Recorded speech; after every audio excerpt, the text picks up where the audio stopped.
예, 안녕하십니까? 반갑습니다. 주일날 한번 와서 교제하려고 했었는데 상황이 안 돼가지고 목사님하고 교제하던 중에 올해가 가기 전에 이런 시간이 좀 있었으면 좋겠다고 하셔서 오늘 이런 자리가 만들어졌습니다. 너무 반갑고요. 오늘과 내일 짧은 시간인데 짧지만은 또 풍성하고 은혜로운 교제가 되었으면 정말 좋겠습니다. 먼저 하나님께 기도하겠습니다. 사랑이 많으신 우리 아버지 하나님, 우리를 구원해 주시고 하나님의 은혜와 사랑 가운데 살아올 수 있게 도와주신 것 정말 감사드립니다. 올 한 해도 주님의 다스리심과 주님의 인도하심 속에서 우리가 살아왔습니다. 다가오는 새해도 주님 변함없이 우리와 함께 계시고 우리의 모든 삶을 주관해 주시기를 간구드립니다. 오늘과 내일 태안교회에서 생활 집회로 하나님 말씀을 같이 공부하고자 합니다. 부디 이 시간이 우리 모두에게 유익한 시간이 되고 한 해를 잘 마무리하며 새해를 준비하는 마음가짐을 가질 수 있도록 도와주옵소서. 주 성령님께서 말하는 사람의 입술도 주장해 주시고 듣는 모든 분들의 마음도 감동케 해주시기를 간구드립니다. 모든 시간 온전히 의지하오며 우리를 사랑하시는 우리 구주 예수님 이름으로 기도드렸습니다. 아멘. 코로나가 많이 심해져서 여러 가지로 좀 조심스럽습니다. 그래서 저는 이렇게 설교하지만은 여러분들은 좀 답답하시더라도 마스크 벗지 마시고 잘 착용해서 끝까지 안전수칙 잘 이렇게 지켜주시기를 바라겠습니다. 우선 창세기 2장 말씀을 찾겠습니다. 창세기 2장 1절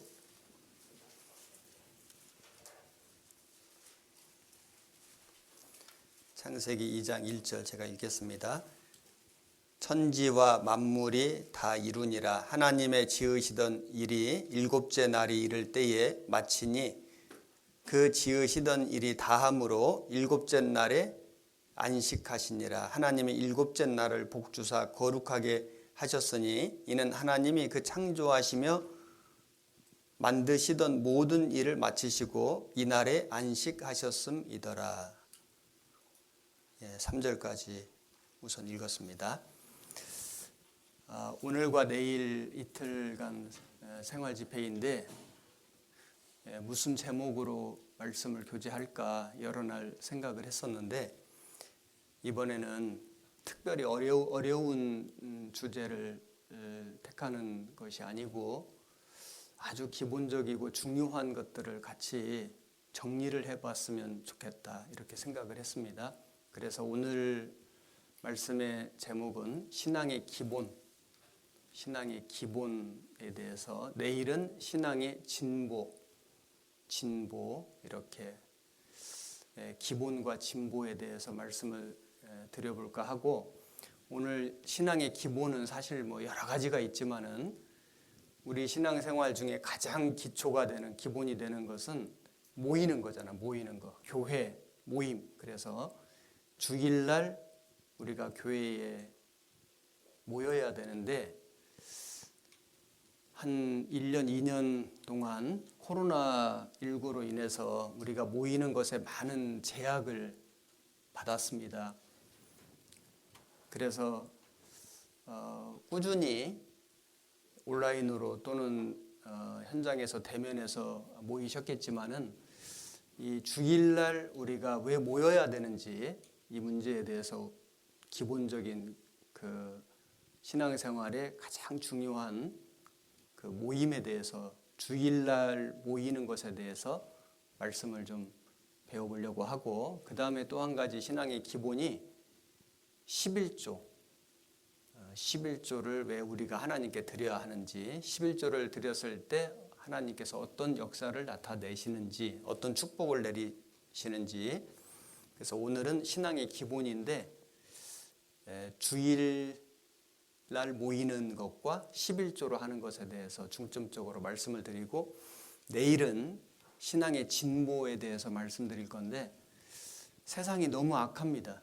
정말 세상에 죄가 충만하고, 세상의 그 대중문화, 여러 가지 인터넷 그 정보, 그리고 우리의 마음을 빼앗는 것들이 너무 많습니다.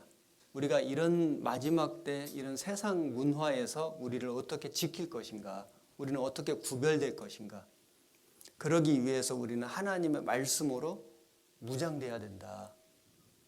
그래서 말씀의 중요성, 그리고 우리가 마지막 시대를 살면서 우리 개인적으로 또 우리 교회적으로 우리가 할 일이 무엇인가, 우리가 왜 이 땅에 남아 있는가, 우리 교회는 왜 이 땅에 존재하는가, 오직 복음을 전하기 위해서다. 그래서 복음 전도의 사명에 대해서 내일, 그래서 내일의 제목은 신앙의 진보입니다. 그래서 특별히 어려운 주제가 아니라 우리가 늘 배우던 말씀이지만은 오늘과 내일 집중적으로 이 두 가지 기본과 진보에 대한 제목을 가지고 말씀을 상고해 보려고 합니다. 우선 오늘은 금방 읽은 이 본문의 말씀을 보시면은 안식일에 대해서 나오는데, 이 안식의 의미가 무엇인지를 좀 먼저 생각해 보겠습니다. 주일을 우리가 공부하기 전에 이 안식일이 무엇인가, 안식일과 주일은 무슨 차이가 있는가, 안식일을 지키라 그러셨는데 왜 안식일을 주셨는지, 그 우리는 주일을 지키는 것인지, 주일을 지키는 게 아니거든요. 주일날 모이는 건데 이것이 무슨 차이가 있는지를 먼저 생각을 해보겠습니다. 여기 천지 창조의 사건이 나오면서 하나님께서 안식하셨습니다. 6일간 천지를 창조하시고 7일째 안식하셨는데, 하나님께서 안식하신 것은 피곤해서 안식하신 게 아니고 하실 일을 다 하셨기 때문에 안식하신 것이다. 하나님은 피곤하신 분이 아니에요. 그래서 이사야 40장에 있는 말씀처럼 창조하신 하나님은 피곤치 아니하시며 명철이 한이 없으시며, 하나님은 피곤하신 분이 아니고 하나님은 곤비치도 않으시고 명철이 한이 없으시다. 모르시는 것이 전혀 없으신 전능자시다. 그런데 왜 안식하셨냐? 하실 일을 다 하셨기 때문에 안식하신 것이다. 이 안식의 의미를 우리가 우선 정확히 알아야 되겠습니다. 우리가 보통 안식일 하면은 6일간 창조하시고 7일째 안식하셨으니까 요일로 말하자면은 이 요일의 시작이 일요일입니다. 일요일, 일, 월, 화, 수, 목, 금 하고 토. 그래서 이 토요일이 주말이에요. 주의 끝이 토요일입니다. 일요일이 아니에요. 일요일이 시작입니다. 그래서 유대인의 안식일은, 이 유대인의 하루는 저녁부터 아침까지이기 때문에 저녁이 되며 아침이 되니, 그래서 하루의 시작이 저녁이기 때문에 금요일 저녁부터 토요일 저녁까지, 금요일 해질 때부터 토요일 해질 때까지, 이게 이제 안식일인 겁니다. 유대인의 안식일을 주신 이유가 뭐냐면은 이스라엘 민족이 애굽에서 400년간 노예 생활을 했습니다. 하나님께서 그 이스라엘 민족을 출애굽해 주신 기념으로 안식일을 지켜라 이렇게 말씀하셨고, 그리고 하나님이 이스라엘 백성을 특별히 만민 중에서 선택하셨다. 너희들은 선택받은 민족이다. 그래서 안식일을 주셨습니다. 우선 신명기 성경 5장을 찾겠습니다. 신명기 5장 12절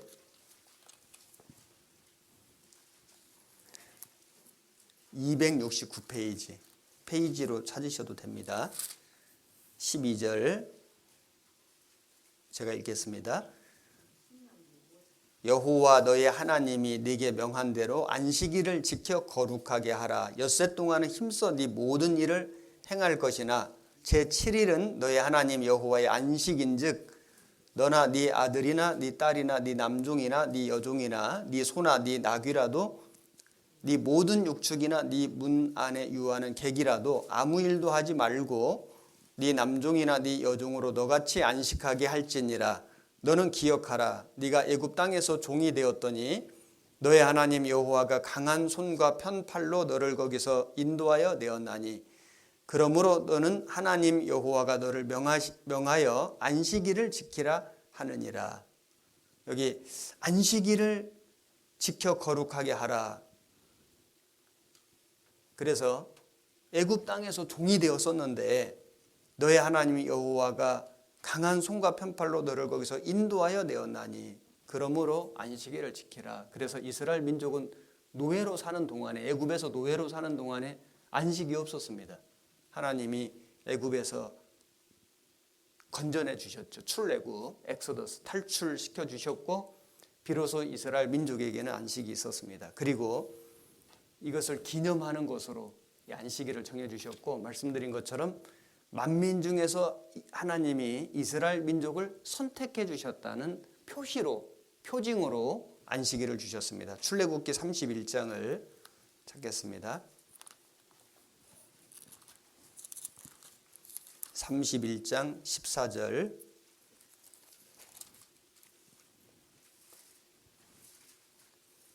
131페이지 14절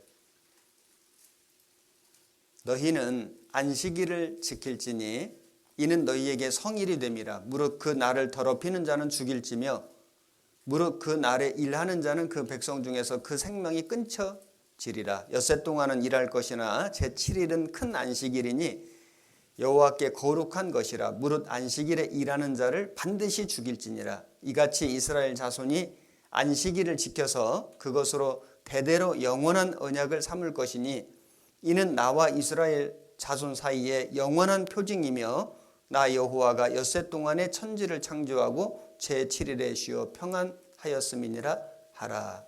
그래서 여기 보면 이스라엘 자손을 특별히 선택하셨고 그리고 이스라엘 민족과 안식일을 통해서 영원한 언약을 삼을 것이니 이는 나와 이스라엘 자손 사이에 영원한 표징이 될 것이다. 그래서 안식일은 하나님의 선택받은 민족에게 주신 겁니다. 이스라엘 민족하고 이방인하고 구별되는 몇 가지 차이가 있는데 이 이방인들에게는 이스라엘 민족에게 하나님이 주신 것이 성전도 있고 성막을 나중에 솔로몬이 성전으로 지었잖아요. 그리고 음식에 대한 규례가 있습니다. 음식법 그리고 안식일 이렇게 하나님이 이스라엘 민족에게 명하여 주신 규례들이 있는데 다른 이방 민족들도 나름대로 자기들이 섬기는 성전이 있습니다. 그리고 음식법도 있거든요. 그런데 다른 민족에게는 없는 유대인에게만 유일하게 있는 법이 이 안식일 법입니다. 그래서 이 안식일은 하나님이 이스라엘 민족에게만 주신 거다. 이걸 우리가 먼저 알아야 됩니다. 그리고 지금도 이 이스라엘 민족만이 이 안식일을 지킬 수 있는 민족이다. 하나님이 이스라엘 민족에게 주신 유일한 제도가 안식일이라고 할 수 있습니다.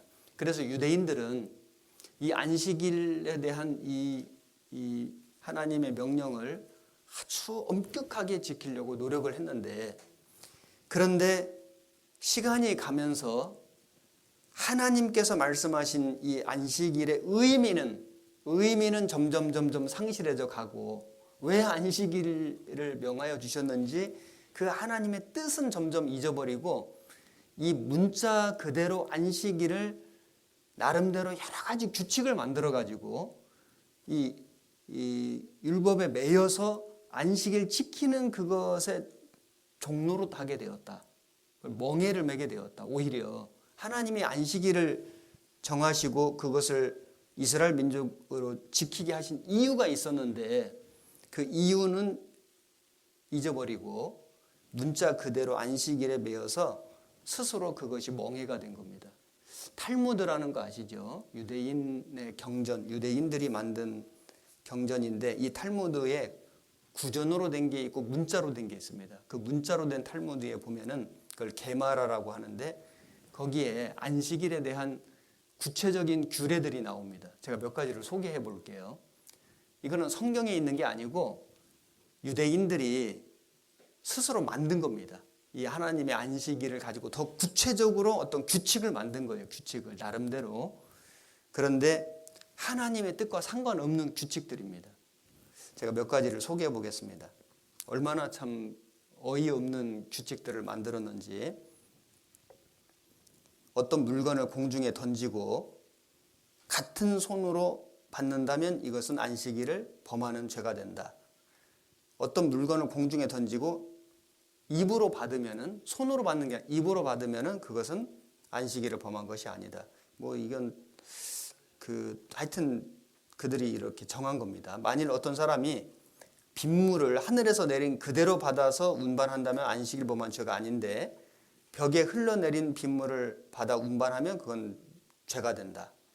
어떤 사람이 어떤 장소에서 그의 손에 과일을 들고 다른 장소로 옮기기 위해 팔을 뻗었는데 그때 그 순간에 안식일이 되었다면 그 과일을 떨어뜨려야 한다.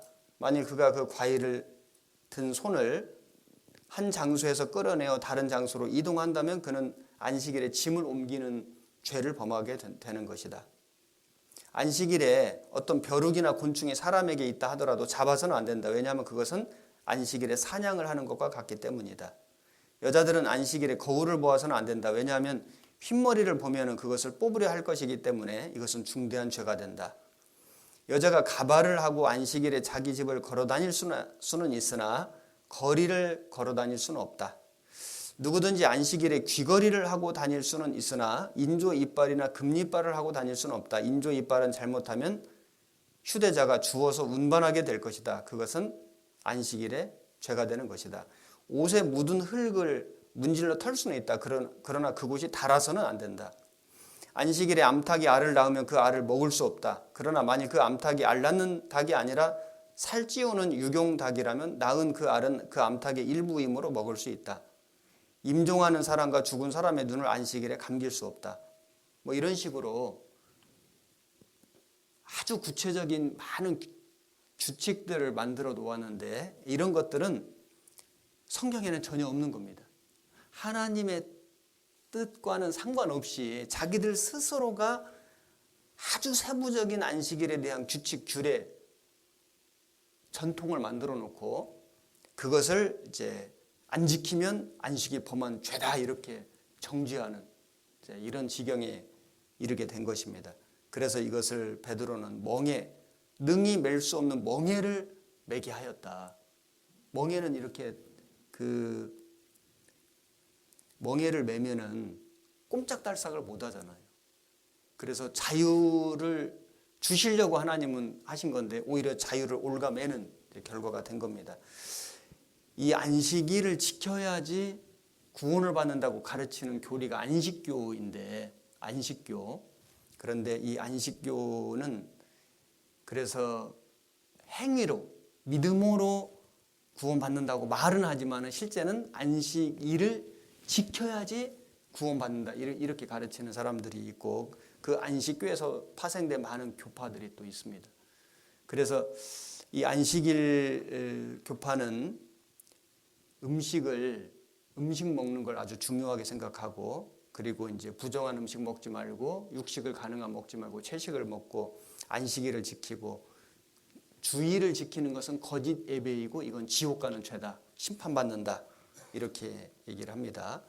그래서 이 안식일을 지키는 이것이 무슨 의미가 있는가? 왜 하나님은 안식일을 지키라고 하셨는가? 안식일 제도를 왜 주셨는가? 이 근본적인 뜻을 성경을 통해서 우리가 정확히 아는 것이 필요합니다.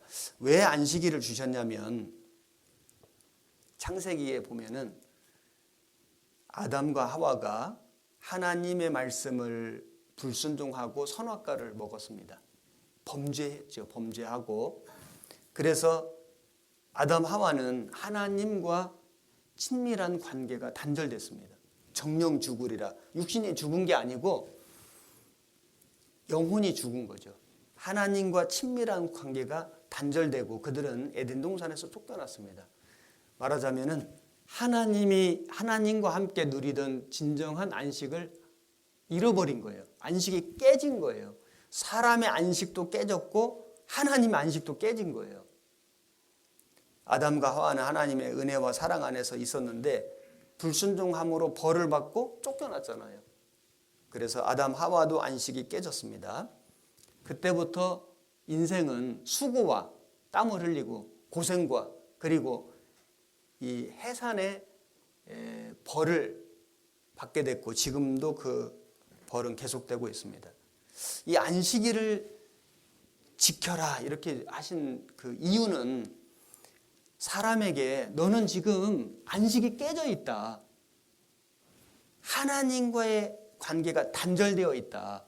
그것을 깨닫고 진정한 안식을 얻어야 한다. 이걸 가르쳐 주시려는 거예요. 안식일을 지켜라. 안식이 너 없지 않냐? 너는 지금 안식이 깨져 있어. 하나님께 돌아가서 하나님이 주시는 진정한 안식을 얻어야 돼. 율법을 주신 목적은 율법 지켜서 천국 오라고 주신 게 아니라 사람이 하나님의 법을 지킬 수 없다는 것을 깨닫게 해주시려고 죄를 깨닫게 하시려고 율법을 주신 것처럼 안식일 이 법을 주신 것은 사람에게 진정한 안식이 없고 오직 하나님께 돌아올 때에 진정한 안식이 주어진다는 것을 가르쳐 주시려고 안식일을 제도를 주신 겁니다. 민수기 15장을 찾아보겠습니다. 민수기 15장 27절 15장 27절 221페이지 구약성경 15장 27절 제가 읽겠습니다.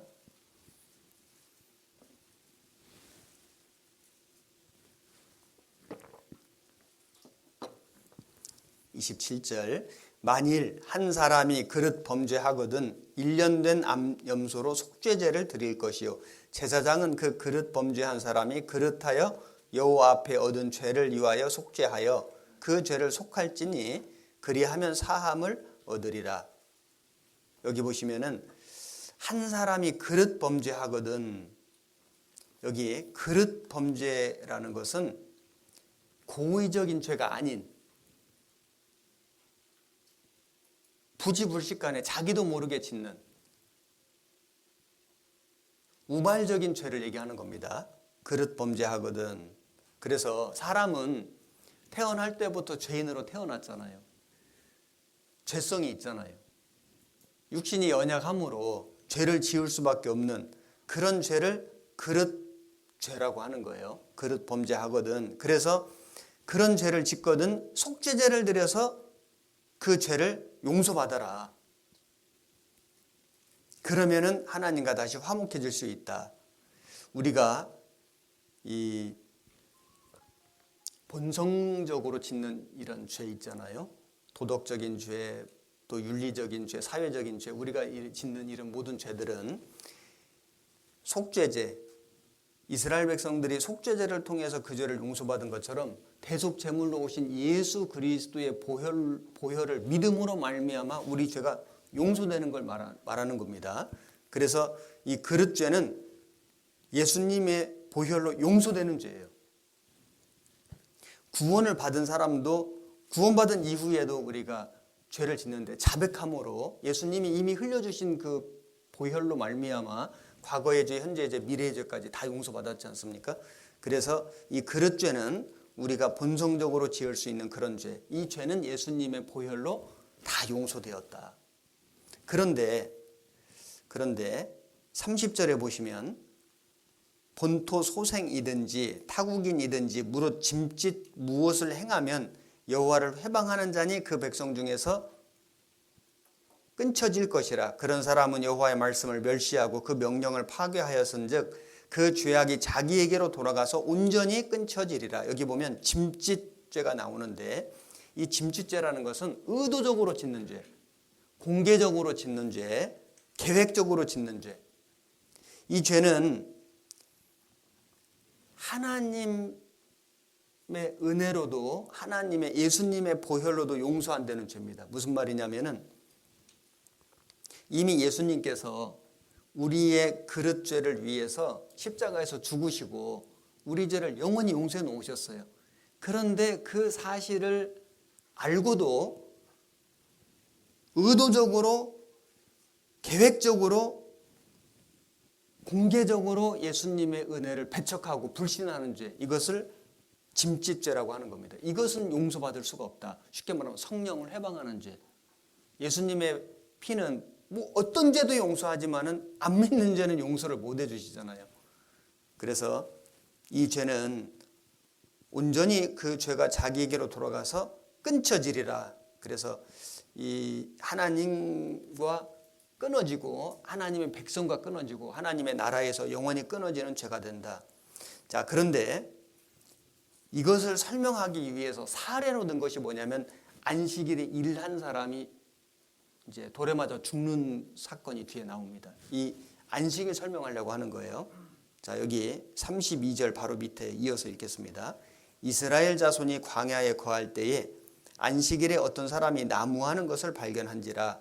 그 나무하는 자를 발견한 자들이 그를 모세와 아론과 온 회중이 앞으로 끌어왔으나 어떻게 처치하는지 지시하심을 받지 못한 고로 가두었더니 여호와께서 모세에게 이르시되 그 사람을 반드시 죽일지니 온 회중이 진 밖에서 돌로 그를 칠지니라. 온 회중이 곧 그를 진 밖으로 끌어내고 돌로 그를 쳐 죽여서 여호와께서 모세에게 명하신 대로 하니라. 자, 여기 한 사람이, 유대인 한 사람이 안식일에 나무를 했습니다.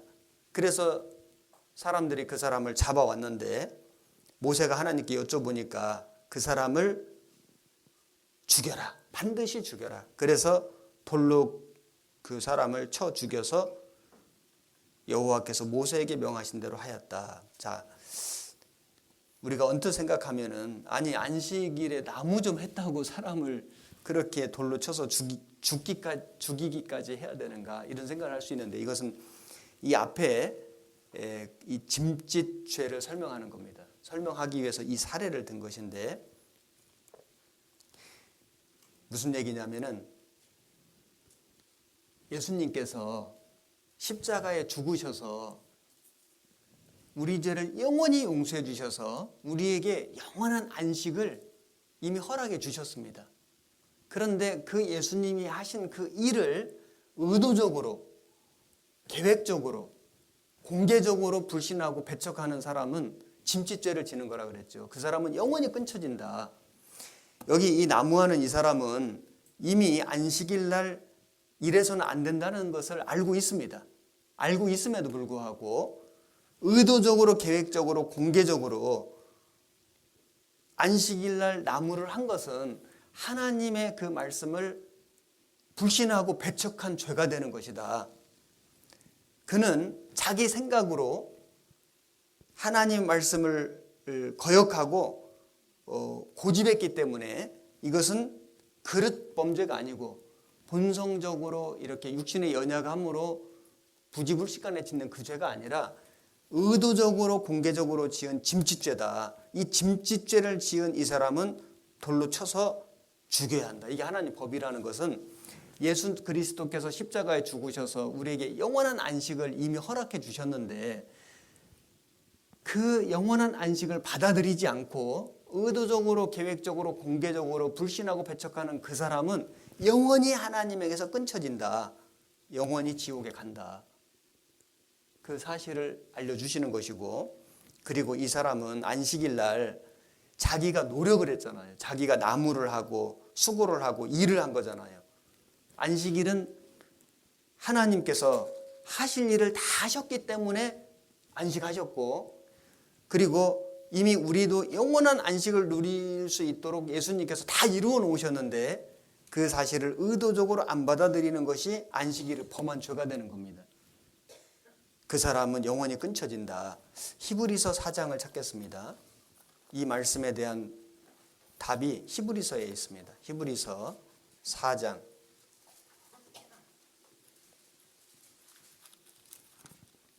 3절, 신약성경 355페이지 4장 3절. 이미 믿는 우리들은 저 안식에 들어가는도다. 그 말씀하신 바와 같으니 내가 노하여 맹세한 바와 같이 저희가 내 안식에 들어오지 못하리라 하셨다 하였으나 세상을 창조할 때부터 그 일이 이루었느니라. 여기 이미 믿는 우리들은 누구냐면은 구원받은 유대인들, 이건 히브리 사람들에게 하신 말씀. 구원받은 성도들, 구원받은 유대인 성도들, 우리도 포함됩니다. 구원받은 사람들은 영원한 안식에 들어가는도다. 이미 영원한 안식을 얻은 거예요. 천국에 갈 수 있는 믿음이 있는 겁니다. 그래서 이 땅에서도 진정한 안식을 얻은 거예요. 왜냐하면 영원한 천국에 갈 수 있는 믿음을 갖고 있기 때문에. 그래서 10절에 보시면은 이미 그의 안식에 들어간 자는 하나님이 자기 일을 쉬신 것 같이 자기 일을 쉬느니라. 그러므로 우리가 저 안식에 들어가기를 힘쓸지니 이는 누구든지 저 순종치 아니하는 본에 빠지지 않게 하려 함이라. 여기 이미 그의 안식에 들어간 자는, 이미 구원을 받은 사람들은, 영혼의 구원을 받은 사람들은 하나님이 6일간 일하시고 하실 일을 다 하셨기 때문에 7일째 쉬신 것처럼 자기 일을 쉬느니라. 이제는 그 영원한 안식을 얻기 위해서, 천국 가기 위해서 더 이상 자기가 무엇인가를 노력하고 수고할 필요가 하나도 없느니라. 그 안식일날 나무한 사람처럼 일할 필요가 없느니라. 왜냐하면은 이미 예수님이 다 이루어 놓으셨기 때문에 우리는 더 이상 수고할 필요가 없느니라. 영혼의 안식을 누리고 살면 된다. 자, 이게 이제 안식일의 진정한 의미예요. 제가 이 말씀을 왜 먼저 드리냐면은 주일날 우리가 모이는 것은 유대인들이 안식일 지키는 것처럼 주일을 지키는 개념이 아니라는 걸 제가 말씀드리려는 겁니다. 안식일을 주신 의미가 뭐냐? 하나님 말씀에 불순종함으로 하나님과의 친밀한 관계가 끊어지고 안식이 깨졌다. 그래서 안식일을 지켜라. 그 말씀은 너는 안식이 깨졌잖아. 하나님께 돌아와야 너는 진정한 안식을 얻을 수 있어. 그래서 안식일 주신 거예요. 그런데 유대인들은 그 하나님의 진정한 뜻은 생각지 않은 채 그 문자적인 안식일에 많은 규칙을 세워놓고 그거를 가지고 이제 논쟁을 했죠. 안식일을 범했느니. 예수님도 안식일 날 병든 사람 고쳐주고 하니까 너 안식일을 범했다. 이거 죽어야 된다. 이렇게 예수님 정죄했습니다. 예수님은 안식일의 주인이신데, 안식일을 만드신 분이신데 그런 어리석음을 범했는데, 진정한 안식은 예수님께서 십자가에 죽어주셔서 우리의 모든 죄를 영원히 용서해 주신 그 사실을 온전히 받아들이고 온전히 그것을 믿을 때 우리는 영원한 안식을 얻게 되고 실제로 영원한 안식에 들어갈 약속을 받은 거다. 그 사람은 그 영원한 안식을 이루기 위해서 더 이상 이 세상에서 또 노력하고 수고할 필요가 없다. 주일 지키고 뭐 헌금 드리고 무슨 금식기도 하고 이런 거 한다고 해서 영원한 안식을 얻는 게 아니고 믿음으로 이미 영원한 안식을 얻은 거다. 더 이상 자기 일을 쉬느니라. 더 이상 그 영원한 안식을 위해서 일할 필요가 없느니라. 이해되시죠? 이 십계명을 보면은, 십계명은 모세를 통해서 이스라엘 백성들에게 주신 율법인데 이 십계명 중에서 9가지 계명은 신약 성경에 반복됩니다. 그러니까 이 계명이 없어진 게 아니에요. 그런데 유일하게 신약 성경에 언급되지 않는 계명은 안식일 계명입니다. 출애굽기 20장을 찾겠습니다. 출애굽기 20장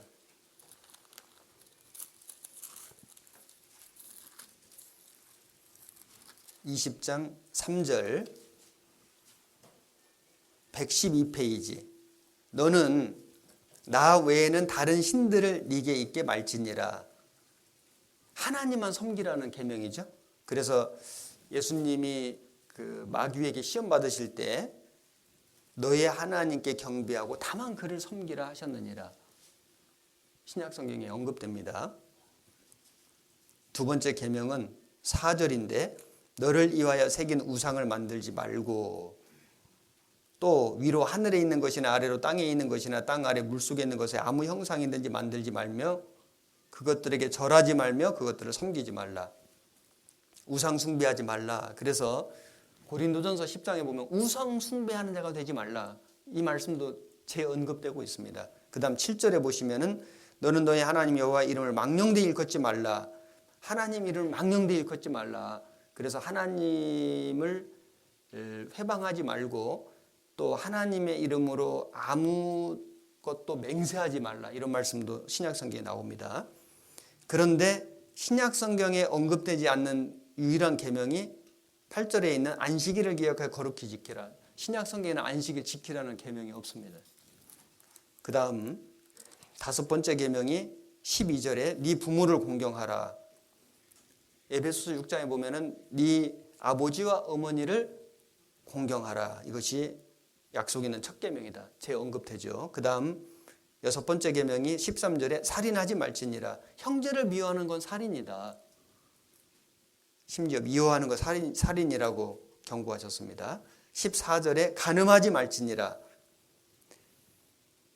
음행하는 자들과 간음하는 자들을 하나님 심판하실 거다. 신약성경에 언급되어 있습니다. 그 다음에 도적질하지 말지니라. 15절에 여덟 번째 계명인데 도적질하는 자는 다시는 도적질하지 말고 신약성경에 언급되고 있습니다. 그 다음에 아홉 번째 계명이 네 이웃에 대하여 거짓 증거하지 말라. 너희는 서로 거짓말을 하지 말라. 신약성경에 언급되어 있고 17절에 네 이웃의 집을 탐내지 말지니라. 열 번째 계명인데 탐욕은 너희 중에서 그 이름도 부르지 말라. 탐욕, 탐심 내지 말라고 신약성경에 언급되고 있습니다. 즉 이 이스라엘 백성들에게 주신 그 10가지 계명 중에 9가지 계명은 신약성경에 다시 재론이 되면서 말씀하셨습니다. 그런데 안식일 지키라는 계명은 신약성경에 없습니다.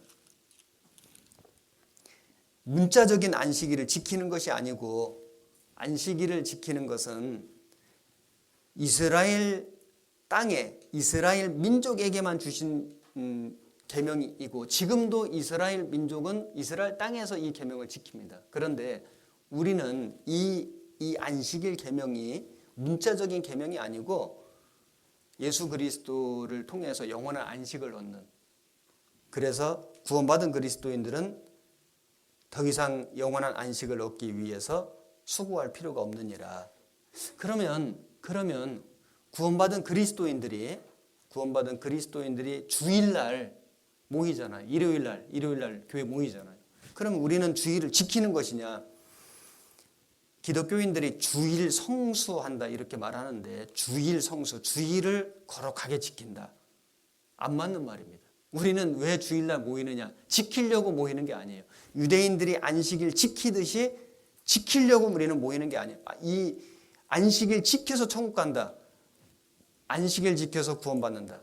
거짓말입니다. 성경에 그런 말이 없고 주일을 지키라는 말씀이 없습니다. 그럼 우리는 주일날 왜 모이냐? 주일은 어떤 의미가 있냐면은 주일은 새로운 시작이에요. 말씀드린 것처럼 일요일이 한 주의 시작입니다. 일, 월, 화, 수, 목, 금, 토 이렇게 가는 거예요. 토요일이 주말이거든요. 그래서 6일간 일하시고 7일째 쉬셨는데 주일은 새로운 한 주의 시작이다. 그래서 이것은 부활의 그림자가 되고 부활, 새로운 시작의 그림자가 되고 새로운 창조를 기념하는 것이고 그리고 주님이 영광을 받으신 날이고 구원받은 그리스도인들이 모여서 주님을 찬양하는 날이고 말씀을 배우는 날이지 주일을 지켜서 안식 얻는 게 아니다. 지키는 개념이 아니라는 거예요. 요한복음 20장을 찾겠습니다. 요한복음 20장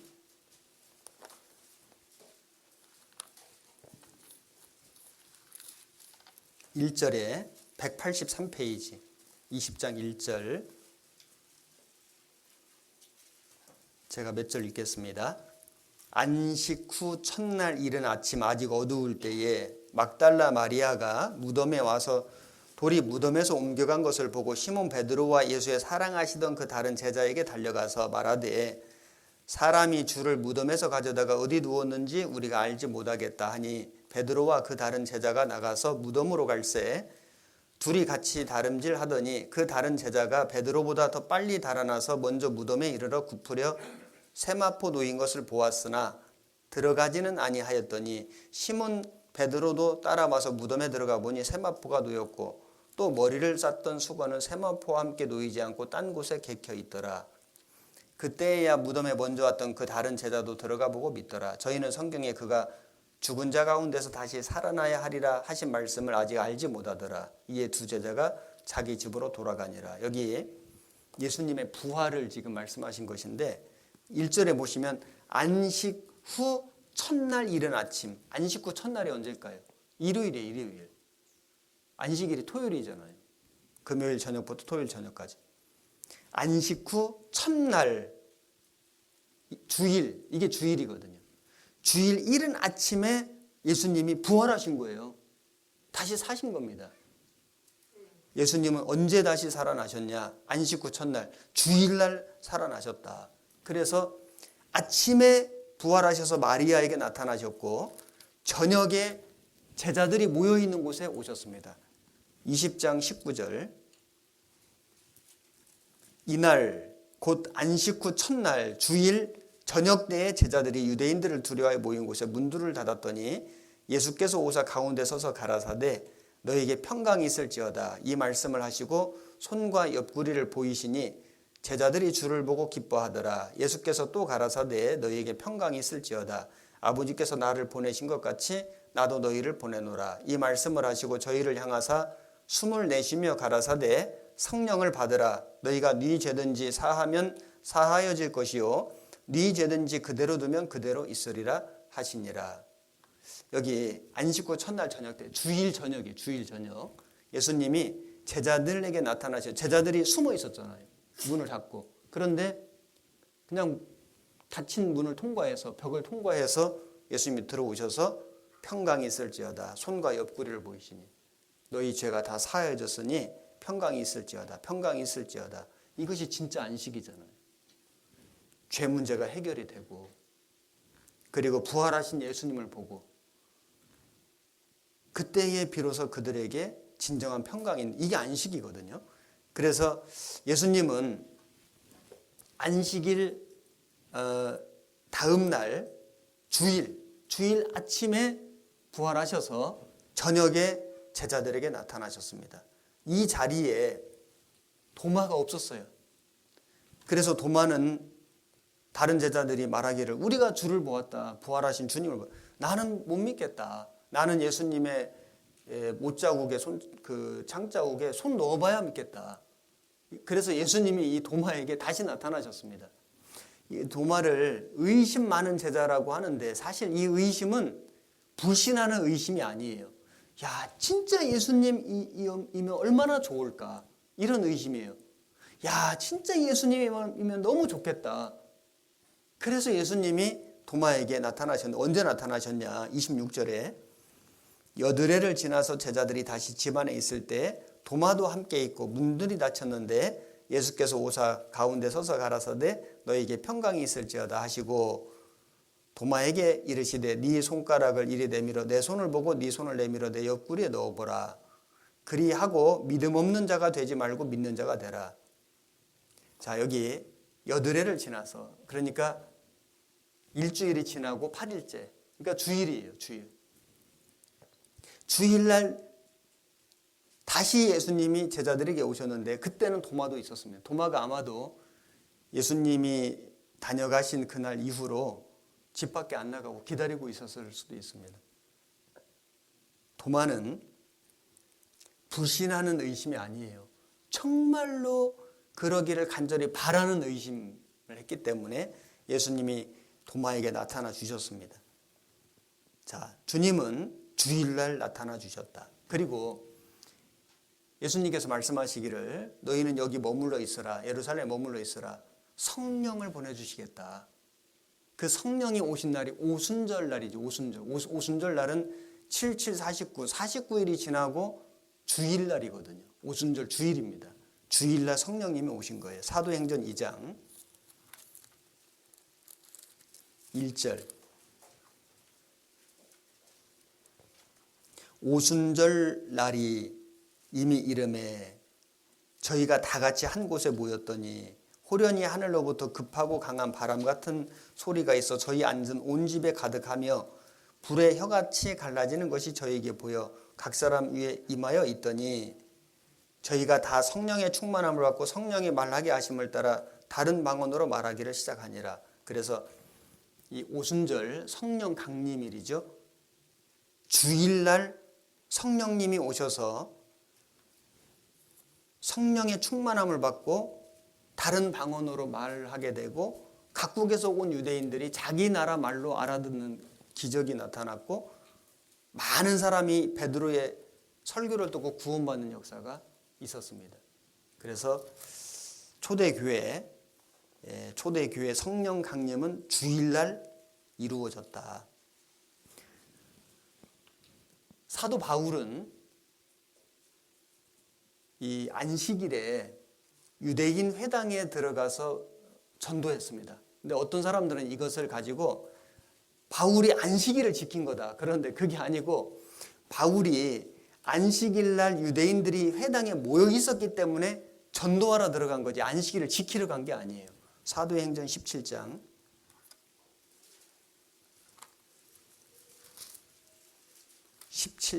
1절.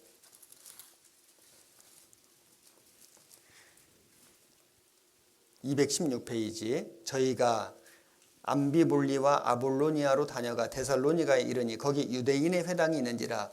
바울이 자기의 규례대로, 이게 무슨 율법이 아니고 관습대로 습관대로 저희에게로 들어가서 새 안식일에 성경을 가지고 3주 동안 성경 가지고 강론하여 뜻을 풀어 그리스도가 해를 받고 죽은 자 가운데서 다시 살아야 할 것을 증명하고 이르되 내가 너에게 전하는 이 예수가 곧 그리스도라 하니, 여기 이 바울 사도가 안식일에 회당에 들어간 것은 안식일을 지키려고 들어간 게 아니라 유대인들이 안식일날 회당에 모여있기 때문에 그들에게 예수가 곧 그리스도다, 복음 전하려고 들어간 거다. 지키려고 한 게 아니에요. 안식일 지켜서 구원받는 거 아닙니다. 우리는 주일날 모이는데 주일날 모이는 것도 지키려고 모이는 거 아니에요. 주일날은 예수님이 부활하신 날이다. 예수님이 제자들에게 나타나신 날이다.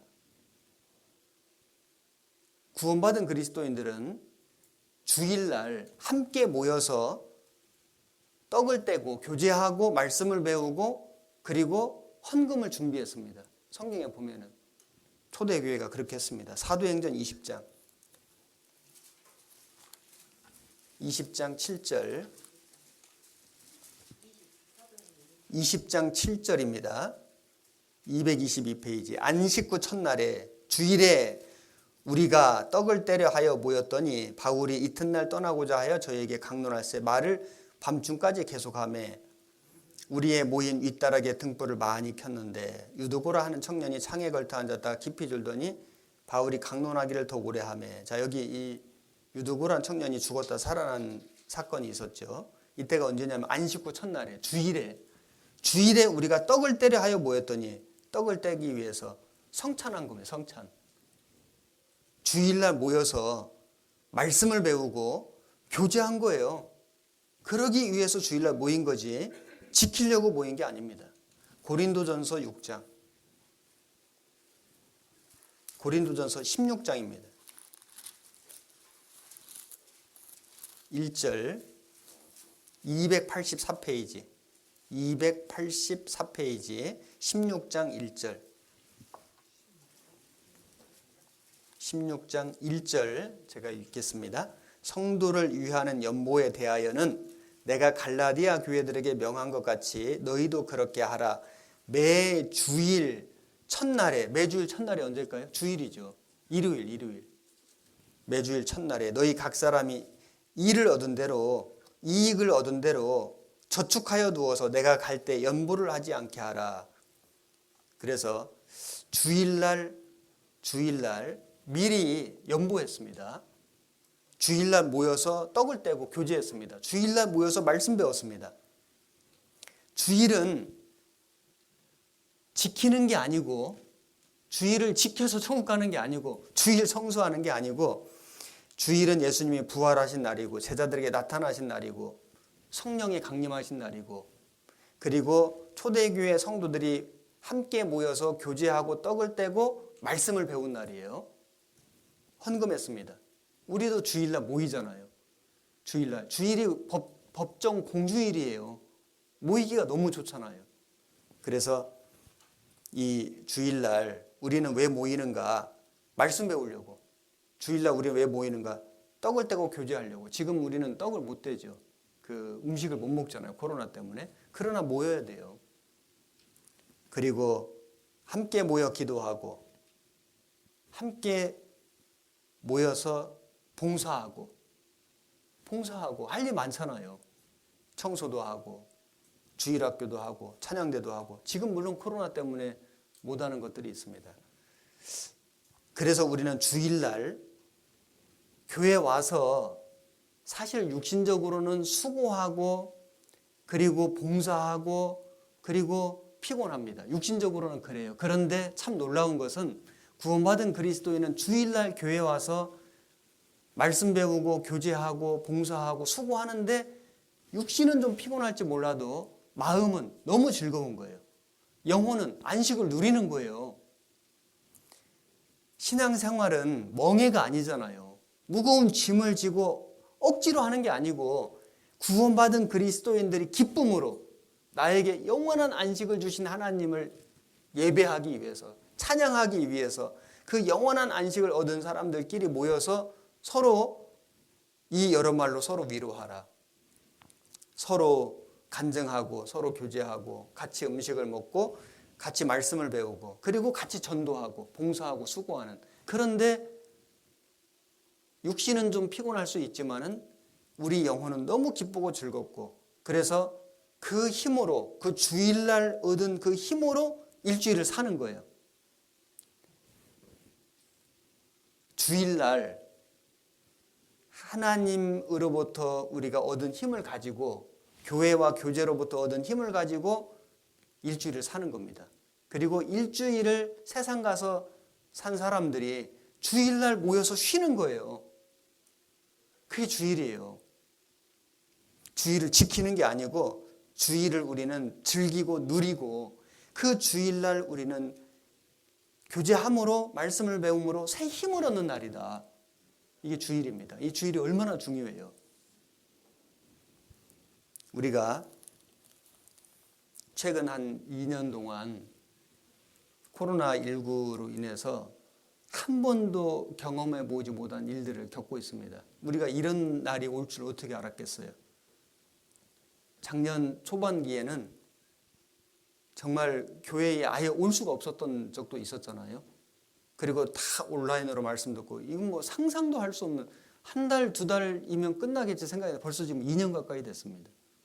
물론 이제 뭐 방역 상황에 따라서 교회당이 올 수도 있었고, 뭐 어떤 때는 2단계, 3단계, 뭐 4단계 등등 하도 많이 바뀌어가지고, 그래서 50%도 않고, 뭐 30%도 않고, 20%도 않고, 우리 여기도 뭐 마찬가지겠지만은 노란색, 초록색, 빨강색 표시가 다 있어요. 파란색은 50%, 녹색은 아니다. 그 초록색은 50%, 그 다음에 노란색은 30%, 붉은색은 20% 보이는 표시거든요. 그래서 신호등처럼. 여하튼 방역 상황에 따라 다르지만은 어떤 때는 아예 못 모이고, 저 올해 1월 달에 전도 집회 제가 했는데 그때는 너무 방역 상황이 엄중해서, 사실 코로나 상황은 지금이 훨씬 심각해요. 근데 그때는 어쨌든 그 당시 사회적인 분위기는 굉장히 엄중했기 때문에 아예 정규 예배 주일 외에는 이 설교를 할 수가 없었어요. 대면에서. 그래서 1월 달에 전도 집회를 했는데 1인 집회였습니다. 1인 집회. 여기 강당에 한 명도 못 들어와요. 저 혼자서 세상 말로 원맨 쇼를 한 거죠. 방송으로. 우리 전도인들하고 봉사회장단 사진 이렇게 크게 확대해 가지고 이렇게 얼굴만 이렇게 10개 붙여놓고 이렇게 보면서 이렇게 했는데, 야, 말씀 너무 잘 들어요. 눈도 안 깜빡거려요. 다 구원받았어요. 여하튼 한 번도 그전에는 해보지 않은 상상도 못할 일들을 참 많이 했습니다. 그러나 어쨌든 모였어요. 온라인으로도 모이고 여러 가지 방법으로 정부의 방역 수칙을 지키면서 4명 모이라 그러면 4명씩 모이고 6명 모이라 그러면 6명씩 모이고 신방도 4명 모이라 할 때는 4명만 갔거든요. 정부 수칙, 방역 수칙 철저히 지키면서 여하튼 계속 모였습니다. 그래서 우리는 2가지를 지킨다. 첫째, 방역 수칙도 지키고 믿음도 지킨다. 이런 마음가짐으로 작년 올해를 열심히 모였다고 생각합니다. 우리 여기 태안교회도 아마 마찬가지일 거예요. 전국 교회가 다 지역마다 조금씩 상황은 달라요. 더 서울 수도권은 좀 엄중하고 지역은 조금 낮고 저쪽 시골 지역은 조금 더 낮고 이제 이런 차이는 있지만은 여하튼 우리 교회들이 열심히 모였는데 주의를 지키려고 모인 게 아니에요. 우리가 이 날이 하나님의 말씀을 배우는 날이기 때문에, 서로 교제하는 날이기 때문에, 서로 봉사하고 수고하고, 그래서 하나님으로부터 힘을 얻고 용기를 얻고, 그래서 세상에 나가서 또 일주일을 살고, 그리고 다시 주일날 모여서 안식하고, 그게 안식이에요. 영원한 안식, 천국에서 영원한 안식을 누릴 사람들이 이 땅에서 함께 모여서 말씀 듣고 교제하면서 안식을 누리는 날인 겁니다. 지키는 게 아니에요. 여기 이 주일을 참으로 소중히 여긴 사람들이 있는데 몇 사람 제가 소개해 보겠습니다. 미국의 워싱턴 대통령이, 이분 참 훌륭한 초대 대통령인데, 이분이 대통령 되기 전에 장군일 때 이런 명령을 내렸습니다. 군대 병력이 공중 예배에 참석할 기회를 가질 수 있도록 일요일에 작업을 하지 않도록 면제한다. 만일 우리가 불경건과 어리석음 때문에 일요일을 범한다면 우리 군대는 하늘의 축복받을 소망을 갖지 못하게 될 것이다. 이 주의를 참 중요하게 여겼다는 겁니다. 링컨 대통령, 백악관을 기도실로 만든 링컨 아시죠? 육군과 해군의 참모총장인 대통령 자기 자신은 주의 날인 일요일 예배를 질서 있게 지켜주기를 바라며 명령합니다. 그리고 또 한 사람이 워너메이커인데, 워너메이커라는 사람은 사업가인데 백화점을 최초로 만든 사람이에요. 책도 나왔는데 읽어보신 분 계실 겁니다.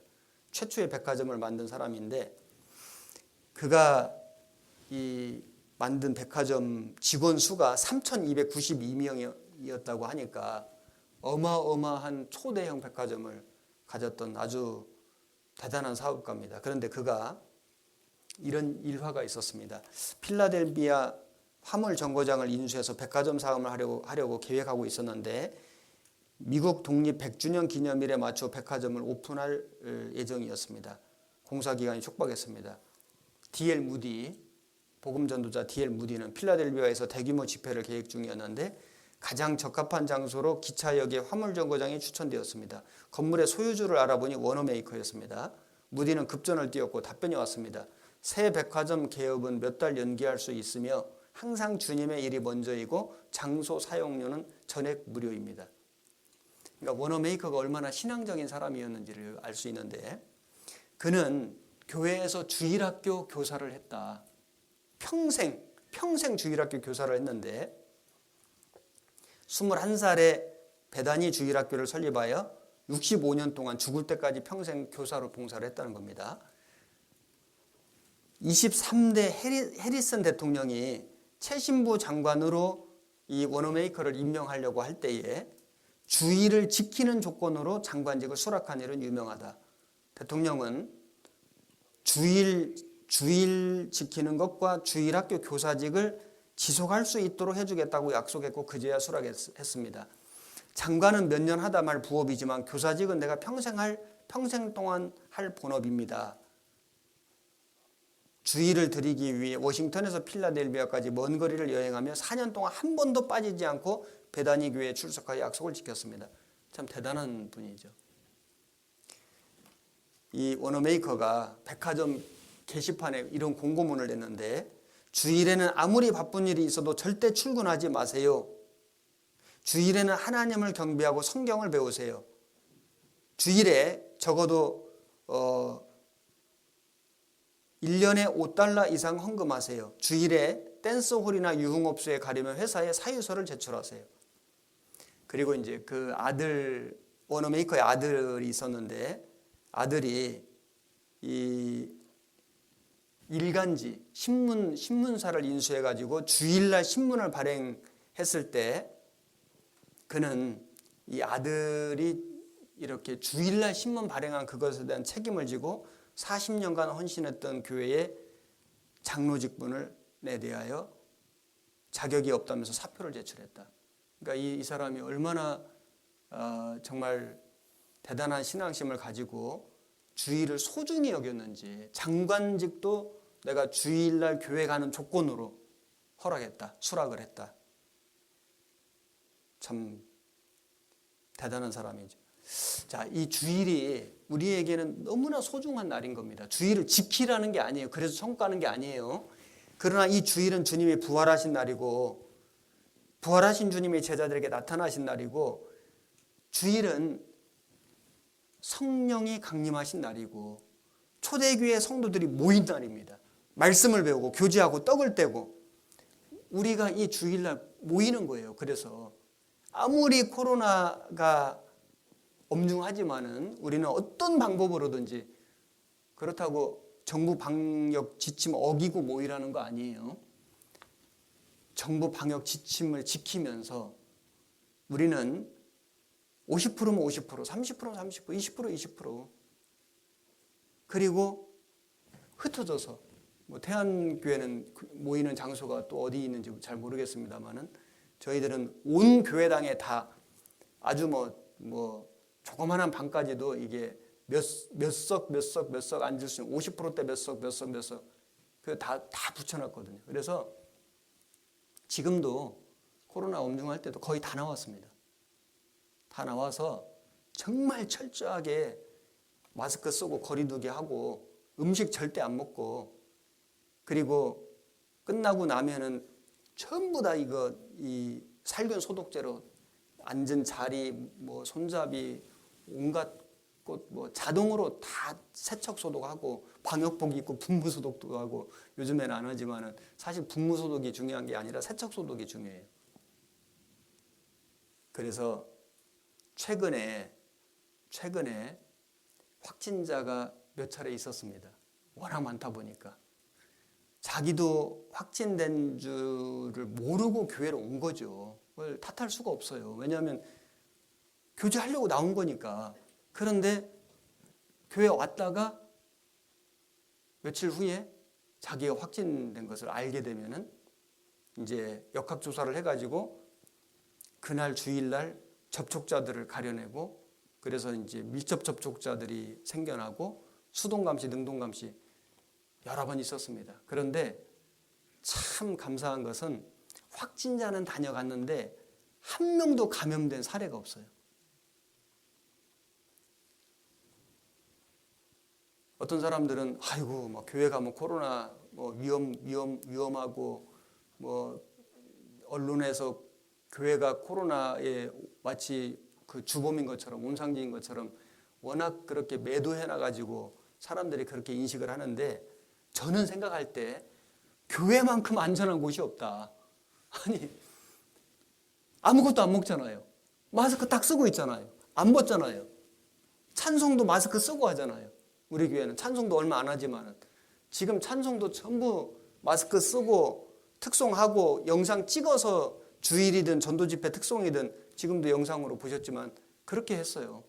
정말 철저하게 보여주려고 하는 게 아니고 실제로 지킨 거예요. 우리 스스로를 보호하기 위해서. 그런데 말씀드린 것처럼 확진자는 다녀간 사례가 여러 번 있어요. 그전에도 한 번 있었는데 최근에는 한 3주 전에는 한 주에 3건이나 발생했어요. 7명인가 발생했어요. 그런데 그래서 밀접 접촉자 수동 능동 감시자 해가지고 한 50명, 가족들까지 한 100명이 주일날 못 왔어요. 한 3주 전에. 그런데 한 명도 감염자가 없어요. 교회에 와서 그 사람 다녀갔지만은 밀접 접촉자도 감염된 사람이 없어요. 뭐 자가격리하고 다 했는데 한 명도 없어요. 그만큼 잘 지킨 거거든요. 교회가 제일 안전하다. 저는 그렇게 생각합니다. 교회가 제일 안전하다. 물론 정말로 잘 지킨 거예요. 형식이 아니라. 우리는 어떤 방법으로든지 모여야 됩니다. 핑계 대서는 안 돼요. 코로나 핑계 대고 무슨 좋아지면 나오고. 초대교회에 정말 핍박이 심할 때에 감옥에 가고 화형당하고 짐승밥이 되고 오죽하면은 카타콤 그게 말이 동굴이지 그 무덤이거든요. 그 카타콤이 수십 킬로미터예요. 엄청나요. 그 길을 다 이어놓으면 수백 킬로미터. 믿음 지키고 복음 전하려고 거기 들어갔잖아요. 거기서 살다 거기서 죽었잖아요. 무덤이 됐잖아요. 여러분, 그 시대에는 잡히면 죽습니다. 그런 시대에도 그들이 믿음 지키고 전도했습니다. 복음이 얼마나 힘있게 전해졌습니까? 우리 천안교회 슬로건이 초대교회처럼이에요. 초대교회처럼. 우리는 마지막 시대를 살고 있지만은 초대교회 성도들의 마음가짐으로 살아가야 한다. 핑계댈 수가 없습니다. 그냥 핑계댄다면 초대교회 성도들은 어떻게 믿음 지켰겠어요? 어떻게 전도했겠어요? 핑계댈 게 얼마나 많겠어요? 잡히면 죽는데요. 조심해야 되고 수칙을 잘 지켜야 되지만은 그러나 믿음도 지키고 전도도 해야 된다 생각합니다. 할 수 있습니다. 그래서 이 코로나의 기간에 우리가 얼마나 모이려고 힘쓰고 내 믿음을 지키려고 노력하고 말씀을 가까이 하고 하였는지에 따라서 코로나가 지나가고 뭔가 좋은 상황이 주어지면은 하나님 한 번은 주실 거라고 생각하는데 기회를 주시면 그렇게 그 기간에 연습하고 훈련한 사람이 정말 잘 살 수 있지. 연습하고 훈련한 교회가 정말 힘있게 복음을 전할 수 있지. 아이고 코로나 지나가면 잘해야죠. 그때 가면 잘 모여야죠. 그때 가면 열심히 하면 되죠. 안 됩니다. 못 합니다. 연습을 해야 돼요. 훈련을 하고. 저희는 올해 40 몇 번 전도 집회 했습니다. 거의 매주 했습니다. 영상으로 하든 대면으로 하든 모여서 하든 여하튼 코로나 때문에 못한다는 말 하지 않기, 핑계대지 않기, 변명하지 않기, 미루지 않기, 어떻게든 한다 했습니다. 할 수 있습니다. 해야 된다고 저는 생각합니다. 여러분 주일날, 주일뿐만이 아닙니다. 우리 수요일날 구역 모임, 조모임 어떤 방법으로든지 우리는 모이려는 마음을 가지고 지금의 이런 상황들을 마음에 변명거리, 핑계거리 삼아서는 결코 안 됩니다. 그거는 스스로 신앙이 후퇴하는 것이고 교회가 퇴보하는 것이고 그렇게 되면은 우리는 점점 안식은 깨지고 안식, 평안, 마음에 하나님 주신 안식은 점점 깨지고 그리고 나중에 어떤 좋은 여건이 온다 할지라도 그때는 힘이 없습니다. 이미 다 힘이 빠져 있습니다. 지금 코로나 상황이 점점 더 엄중해지는데 아마 정부에서 방역 조치를 더 강화할 것 같습니다. 어떤 상황이 오더라도 방역 수칙 잘 지키고 믿음 지키고 전도하기. 그래서 이제 온라인으로 전도하지 않습니까? 온라인 전도 집회 슬로건이 더 멀리, 더 많이, 더 멀리, 더 넓게, 더 많은 사람에게 이렇게 전도하기. 그러니까 우리가 이 코로나 상황 전에는 사람을 이렇게 모시고 오는 것이 전도였잖아요. 근데 지금은 모시고 올 수도 있지만 모시고 오기 어려운 분들에게는 얼마든지 온라인으로 또 카톡으로 또는 다른 방법으로 전송해 줄 수 있잖아요. 외국에도 전도했습니다. 여러 사람이 전도했습니다. 선교 못 갔지만은 해외 교회하고 연결해서 생활 집회도 하고 줌으로 교제도 다 했습니다. 할 수 있습니다.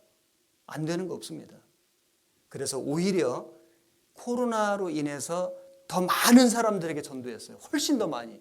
물론 구원받는 확률은 실제로 대면에서 전도 집회할 때보다 떨어져요. 왜냐하면 지속성도 좀 약하고 상담하기도 참 어렵습니다. 하지만은 지금은 씨를 많이 뿌려놓는 시기다. 어디서 싹이 날지 모르니까. 그래서 구원받은 분들 꽤 많습니다. 그리고 코로나 기간에 교제에 떨어졌다가 5년 만에, 10년 만에, 15년 만에 돌아온 분들 열 몇 분이 있습니다. 오히려 돌아옵니다. 저는 이 코로나가 우리 신앙을 이렇게 약하게 하고 코로나가 우리 교회의 믿음을 이렇게 무너뜨린다고 저는 절대 생각 안 합니다. 오히려 위기 속에서 기회를 찾고 위기 속에서 강해진다. 그것이 진짜 믿음이다. 우리는 그렇게 살아가야 합니다. 자, 그 다음에 창세기 14장 찾아보겠습니다. 창세기 14장 14절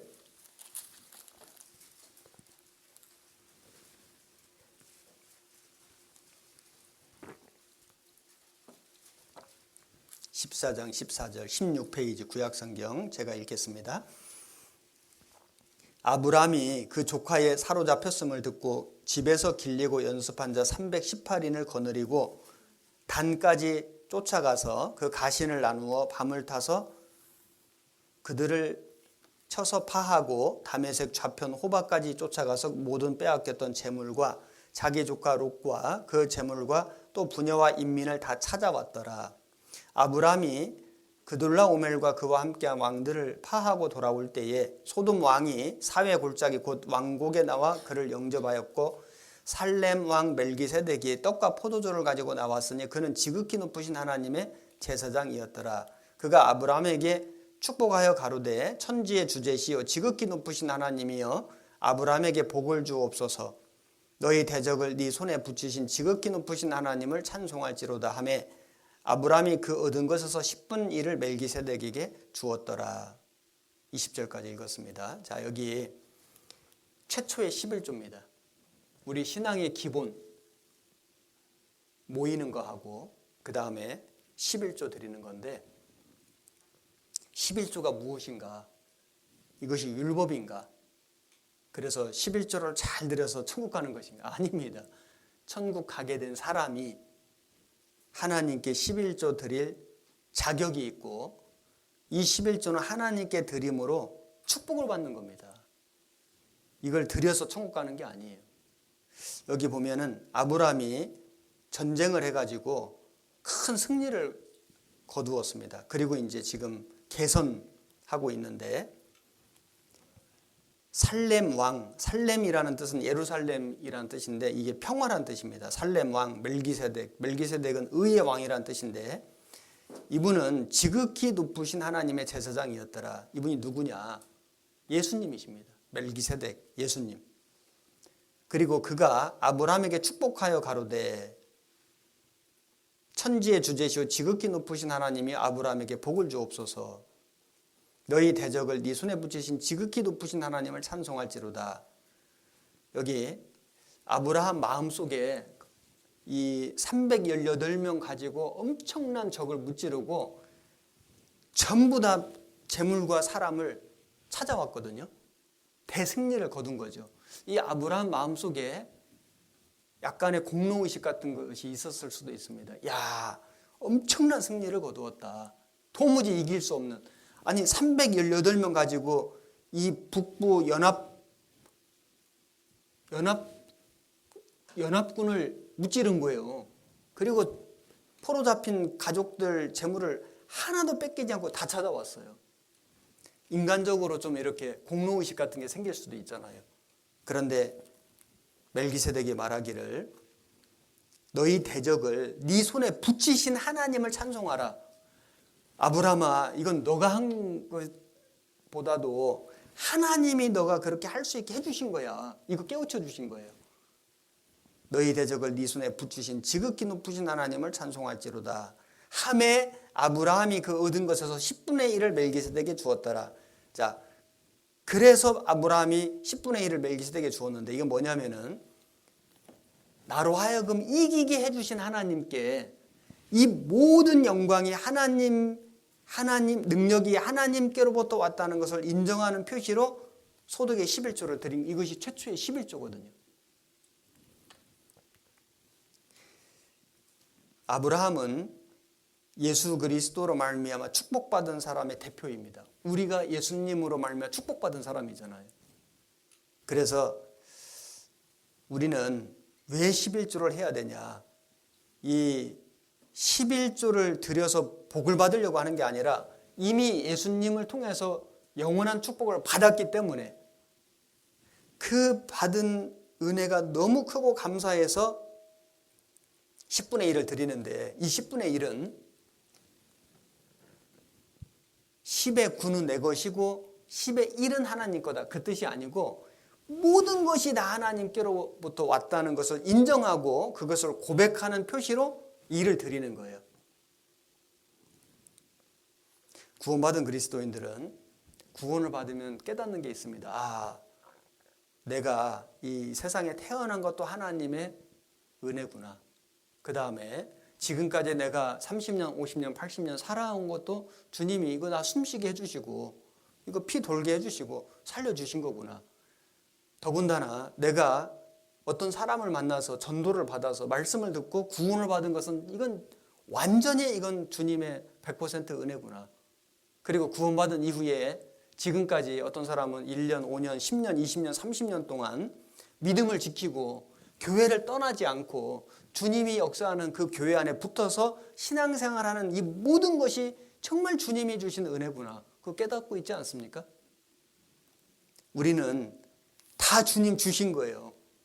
내가 지금 숨 쉬는 거, 생명, 호흡, 만물, 그리고 우리의 어떤 그런 능력, 건강, 물론 아픈 데도 있어요. 나이도 드셨어요. 그래도 지금 살아 있잖아요. 걸어 다니잖아요. 말씀 듣고 있잖아요. 귀가 들리고 눈이 떠지고 말을 할 수 있고. 건강을 잃어보면 지금 내가 누리고 있는 이것이 얼마나 엄청난 가치가 있다는 것을 그때 깨닫습니다. 어떤 사람은 눈이 점점 안 보여요. 실명이 돼요.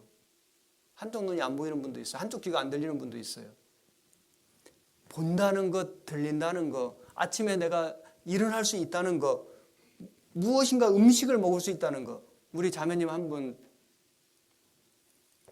암이 전이가 돼가지고 좀 많이 진행이 돼서 장이 막혔는데 아무것도 못 먹습니다. 먹을 수가 없습니다. 우리가 음식을 삼킬 수 있는 것, 물 한 모금 마실 수 있는 이것도 내 힘이 아닙니다. 정말 우리는 한순간 한순간을 주님 능력으로 사는 거예요. 우리가 그를 힘입어 살며 기동하며 있느니라. 사도행전 말씀처럼 우리는 모든 것을 주님께 받은 거다. 우리가 뭐 가난하다 부자다 어쩌고 말은 하지만 사실 오늘도 옷장 열고 옷 중에서 이렇게 골라 입고 오셨죠? 딱 한 벌만 있는 거 아니죠? 양말도 여러 개 있는 중에서 이렇게 골라서 신으셨죠? 뭐 월세집이 됐든 전세집이 됐든 내 집이 됐든, 아니 집이 10채라도 잠잘 때는 방 하나, 침대 하나 위에서 자요. 옷이 아무리 뭐 100벌, 1000벌 있어도 입는 건 딱 한 벌 입고 나와야 돼요. 10벌씩 입고 다니겠습니까? 우리는 가진 것이 많습니다. 우리 대한민국 엄청 부자입니다. 선교사님들한테 얘기 들어보세요. 한국에 나올 때마다 야, 좋은 나라, 진짜 대단한 나라다. 이런 나라 별로 없습니다. 우리는 누리는 게 너무 많습니다. 누리는 것에 대해서 감사하고, 살아있는 것에 대해서 감사하고, 구원받은 것에 대해서 더더욱 감사하고, 주님이 역사하는 이 교회 안에 내가 지금 함께 있다는 거에 대해서 정말 감사하고 그 모든 받은 은혜에 대하여 하나님이 주신 것을 고백하는 표시로 11조를 드리는 거예요. 10의 9는 내 것이 아니고 다 하나님 건데 다 하나님 것이라는 표시로 일을 드리는 겁니다. 그러면 11조를 안 하는 사람은 어떻게 되는 거냐? 이거 하나님 주신 거 아닙니다. 이거 내 몸 내 겁니다. 내 인생입니다. 이거 내가 번 돈입니다. 이거 다 제가 책임질 겁니다. 그 뜻이에요. 그냥 타치하지 마세요. 이거 내 거니까 내가 관리할 거고 내가 지킬 거고 내 인생 내가 살 겁니다. 이런 의미로 볼 수도 있어요. 얼마나 참 큰 불신입니까? 생각을 해보면은 내가 어떻게 내 몸을 지키고 내가 관리해요. 내 인생을 내가 어떻게 살아갑니까? 구원받은 그리스도인이 주님을 의지하고 주님께 맡기고 정말 주님의 다스리심 속에서 살아야지. 내 것이 어디 있습니까? 다 주님 겁니다. 오늘 밤에라도 주님 부르시면 우리는 주님께 가는 겁니다. 우리가 그것을 인정하고 내 모든 것이 다 주님 거고 주님께로부터 온 거고 주님께 드리며 살아가겠습니다. 그 사람이 그렇게 11조를 하면 하나님이 복을 넘치게 주시겠다는 거예요. 우리가 이 11조를 할 때 어떤 사람은 지금은 너무 수입이 적고 살림이 빠듯하니 조금 더 여유가 생기고 돈을 많이 벌면 그때부터 해야 되겠다. 이렇게 생각할 수도 있잖아요. 그런데 11조는 그렇게 하는 게 아닙니다. 누가복음 16장 찾아보겠습니다. 누가복음 16장 9절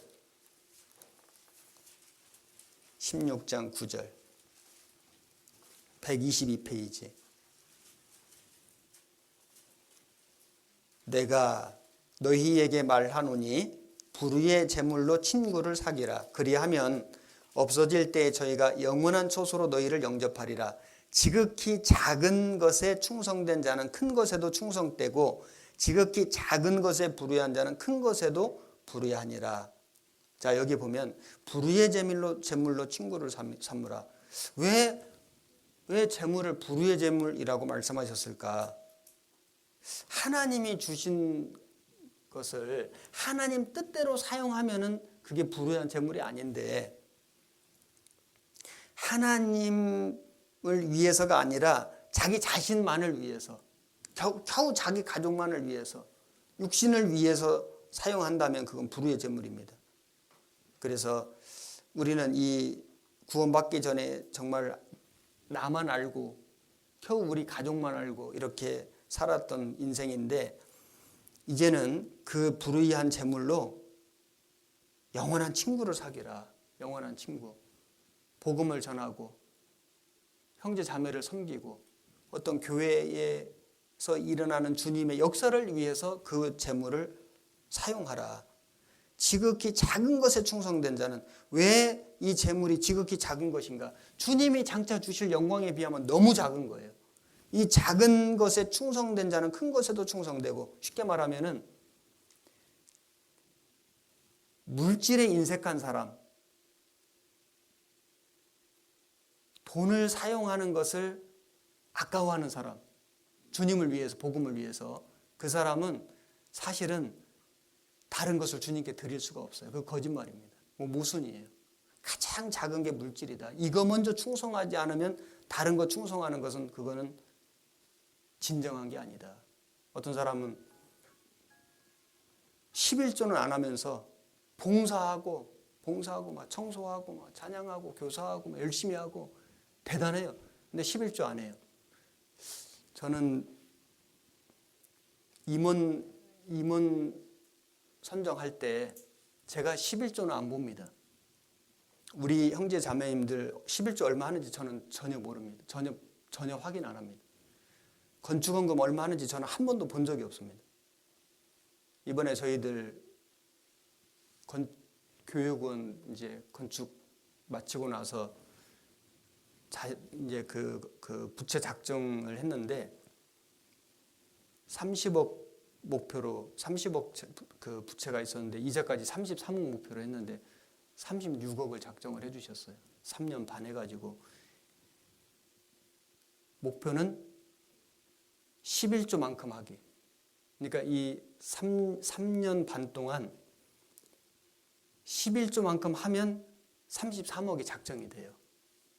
그래서 자기 11조만큼을 건축원금으로 하기. 그러면 게임 끝이다. 근데 게임이 진짜 끝났어요. 10의 2조로 하는 거죠. 3년 반 동안. 3년 반이면 42개월이죠. 42개월간 내 11조만큼을 건축원금으로 하면 33억의 부채가 제로가 돼요. 근데 그 이상 나온 거예요. 그러니까 너무 감사하죠. 우리가 이 주님께 드리는 헌금을 하나님이 주실 영광에 비하면 너무 작은 거다. 근데 이걸 너무 이제 크게 생각하니까 못하는 거예요. 그리고 지금은 제가 너무 수입이 적기 때문에 많아지면 하겠습니다. 많아지면 더 못합니다. 여기 이런 예화가 있어서 제가 적어왔는데, 미국의 어떤 젊은 대학생이 11조 설교를 듣고 감동을 받아 11조를 하기로 결심했습니다. 그때 한 달 아르바이트를 했는데 알바비가 30달러였습니다. 한 달에 30달러니까 한 3만 원 한 거죠. 그래서 11조로 3달러, 한 3,000원, 한 600원 하나요. 3달러 하는, 3,000원 하는 것은 별로 어렵지 않았습니다. 졸업을 하고 취업을 해서 보니까 한 달 월급이 1,000달러였습니다. 11조로 100달러 하는 것이 쉽지 않았습니다. 그래도 이를 악물고 100달러씩 11조를 했습니다. 세월이 지나 승진을 해서 한 달 월급이 10,000달러가 됐습니다. 이제 11조를 1,000달러를 1,000불을 해야 되는데 1,000불을 내려니까 속에서 1,000불이 났습니다. 그래서 목사님을 찾아갔습니다. 목사님, 제가 11조를 서약하고 지금까지 실천했는데 솔직히 한 달 월급이 10,000불 되니까 11조로 1,000불을 해야 되는데 속에서 1,000불 납니다. 어떻게 하면 좋을까요?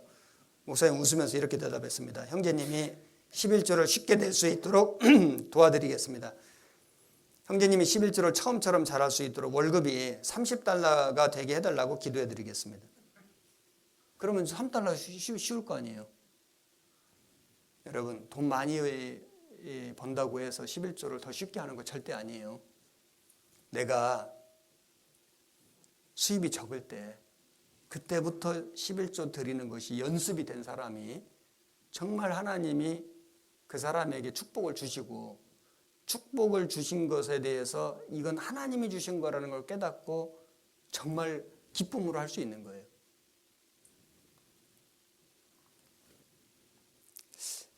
내가 구원을 받고 나의 삶이 얼마큼 변화되었는가, 그것을 알아보는 방법 중에 가장 확실한 방법이 헌금입니다. 내가 구원을 받고 내가 얼마큼 변화되었는가, 뭐 봉사도 하고 임원도 하고 뭐 전도도 하고 뭐 열심히 했어요. 그런데 그거보다도 얼만큼 정확하게 정직하게 11조를 하는가, 얼만큼 하나님께 내 물질을 드리는가, 이거 보면은 그 사람의 신앙이 진면목이 나타난다. 거의 헌금 생활이 그 사람의 신앙의 바로미터입니다. 정확한 척도입니다. 거의 틀림없습니다. 그래서 이 물질에 대하여 정직하지 않으면은 신앙은 결코 성장하는 것을 바라면 안 됩니다. 디모데전서 6장. 디모데전서 6장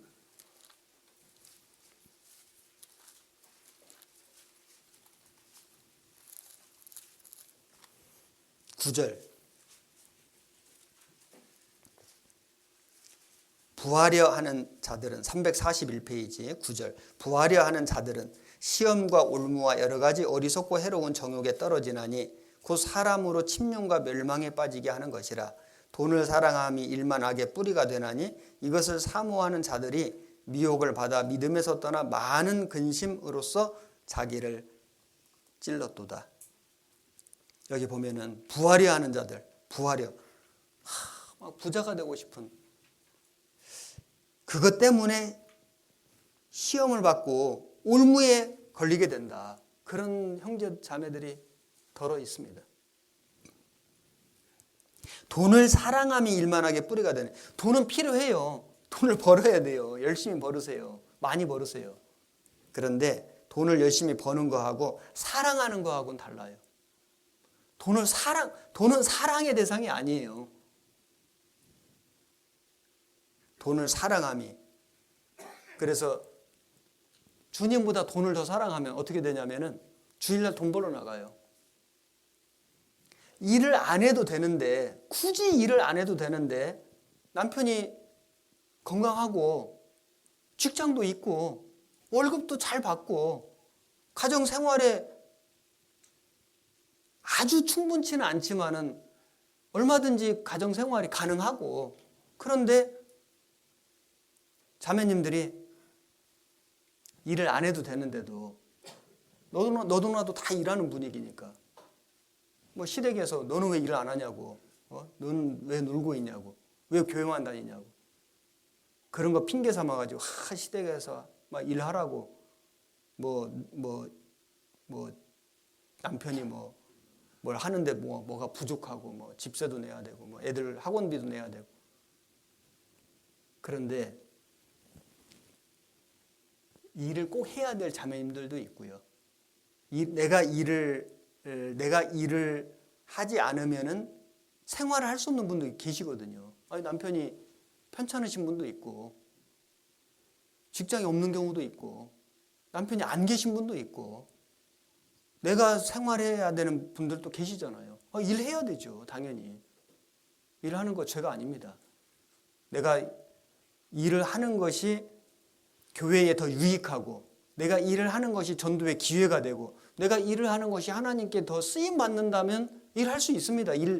일하는 것을 절대 하지 말라. 일하는 건 죄다, 그런 말씀 아니에요. 그런데 굳이 일을 하지 않아도 그냥 사회 분위기에 편승해서 조금 더 욕심을 내가지고 조금 더 편하게 살려고 하는 것은 자기 양심이 알 거예요. 이게 나중에 보면요, 그게 이득이 안 됩니다.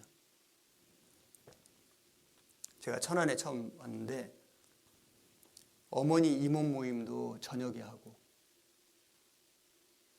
조모임도 뭐 저녁에 하려고 하고. 왜 그런가 했더니 저녁에 많이 온다는 거예요. 하도 일하러 가는 사람이 많아서. 결코 그럴 수 없다. 다 원상복귀.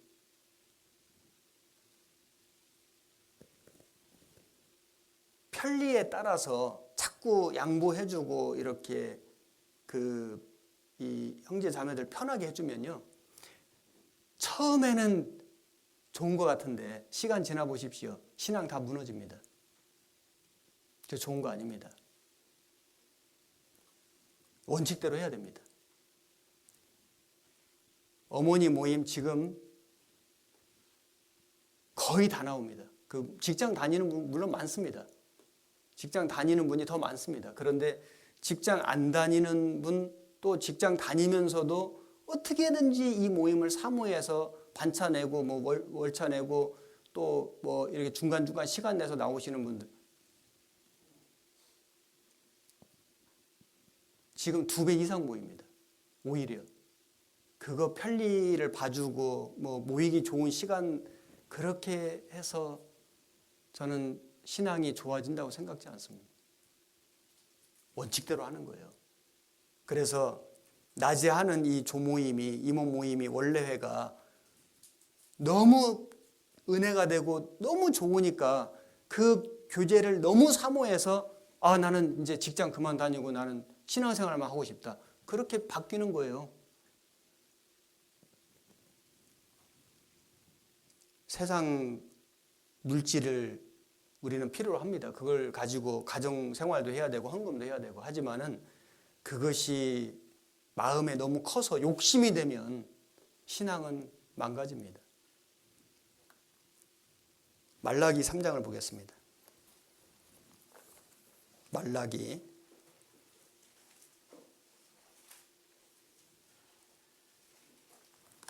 3장 7절. 1329페이지 만군의 여호와가 이르노라 너희 열주의 날로부터 너희가 나의 규례를 떠나 지키지 아니하였도다. 그런즉 내게로 돌아오라. 그리하면 나도 너희에게로 돌아가리라 하였더니 너희가 이르기를 우리가 어떻게 하여야 돌아가리까 하도다. 사람이 어찌 하나님의 것을 도적질하겠느냐. 그러나 너희는 나의 것을 도적질하고도 말하기를 우리가 어떻게 주의 것을 도적질하였나이까 하도다. 이는 곧 11조와 헌물이라. 너희가 곧 온 나라가 나의 것을 도적질하였으므로 너희가 저주를 받았느니라. 만군의 여호와가 이르노라 너희의 온전한 11조를 창고에 들여 나의 집에 양식이 있게 하고 그것으로 나를 시험하여 내가 하늘 문을 열고 너희에게 복을 쌓을 곳이 없도록 붙지 아니하나 보라. 여기 이스라엘 백성들이 말라기 선지자 시대에 11조를 안 했습니다. 그래서 신앙은 점점 무너지고 있었고 그들은 물질적으로 점점 더 가난해져 가고 있었습니다. 그래서 그들이 말하기를 우리가 하나님께 어떻게 돌아가면 좋겠습니까? 11조와 헌물이라 온전한 11조를 창고에 들여서 어떻게 하나님이 너희들을 다시 축복하는지를 한번 보라. 시험해보라. 제가 어떤 형제님이 식당을 하고 계셨는데 처음에는 주일날 문을 열었습니다. 그러니까 교회를 거의 못 오셨어요. 왜냐하면 사실 세상적으로 보면은 주일이 장사하기 제일 좋은 날이잖아요. 그런데 그분이 이제 계속 말씀을 듣고 교제를 하면서 이렇게 해가지고는 신앙생활을 결코 할 수가 없고 가족 전도가 안 되겠구나. 그래서 이제는 주일 말씀만 듣고 오후에 가서 장사를 했습니다. 그렇게 한참을 했는데 또 해보니까 주일 오전에 장사 안 하고 점심 장사 안 하고 오후에 해도 별 차이가 없는 거예요. 그리고 자기 마음이 너무 좋은 거예요. 그래서 이제는 한참 세월이 지난 후에 그냥 하나님께 다 맡기고 주일날 온전히 쉬고 주일날은 교회 나와서 봉사하고 말씀 듣고 교제하고 결심을 딱 하고 했는데 몇 개월이 지난 후에 말하기를 목사님 정말 이거는 참 진짜 놀라운 일인데 일주일 내내 일한 때나 오전에 쉬고 오후에 문 연 때나 지금 주일날 하루 종일 문 안 열고 온전히 신앙생활 할 때나 수입이 똑같습니다. 그러니까 이분은 주일 하루 쉬고 육신 쉬고 하루 교제 온전히 하고 그리고 수입은 똑같고 지금 구역장님 하고 있어요. 아주 모범 구역장이에요. 그리고 가족들에게 전도하고 힘이 생기는 거예요. 이게 신앙의 법칙입니다. 그래서 이 신앙생활의 가장 기본이 형제 자매들이 말씀 앞에 모이는 거. 이걸 정말 사모하고 아이고 뭐 그냥 온라인으로 들어도 다 들을 수 있는 그거 하고 교회 오는 거 하고 완전 다릅니다. 혼자 말씀 듣는 거하고 같이 듣는 거하고 해보시면 알지만 너무 다릅니다. 그래서 우리 식구들이 교회 못 오실 때, 진짜 교회 아예 못 올 때도 있었잖아요. 그래도 이쪽 가족끼리 모여서 이렇게 또 어르신들 이거 온라인 못 하시잖아요. 임원들이 파견 가서 모시고 와서 정부 방침 내에서 4명 이하로 6명 이하로 정말 할 수 있는 방법을 다 했다고 생각해요. 임원들 정말 수고했습니다.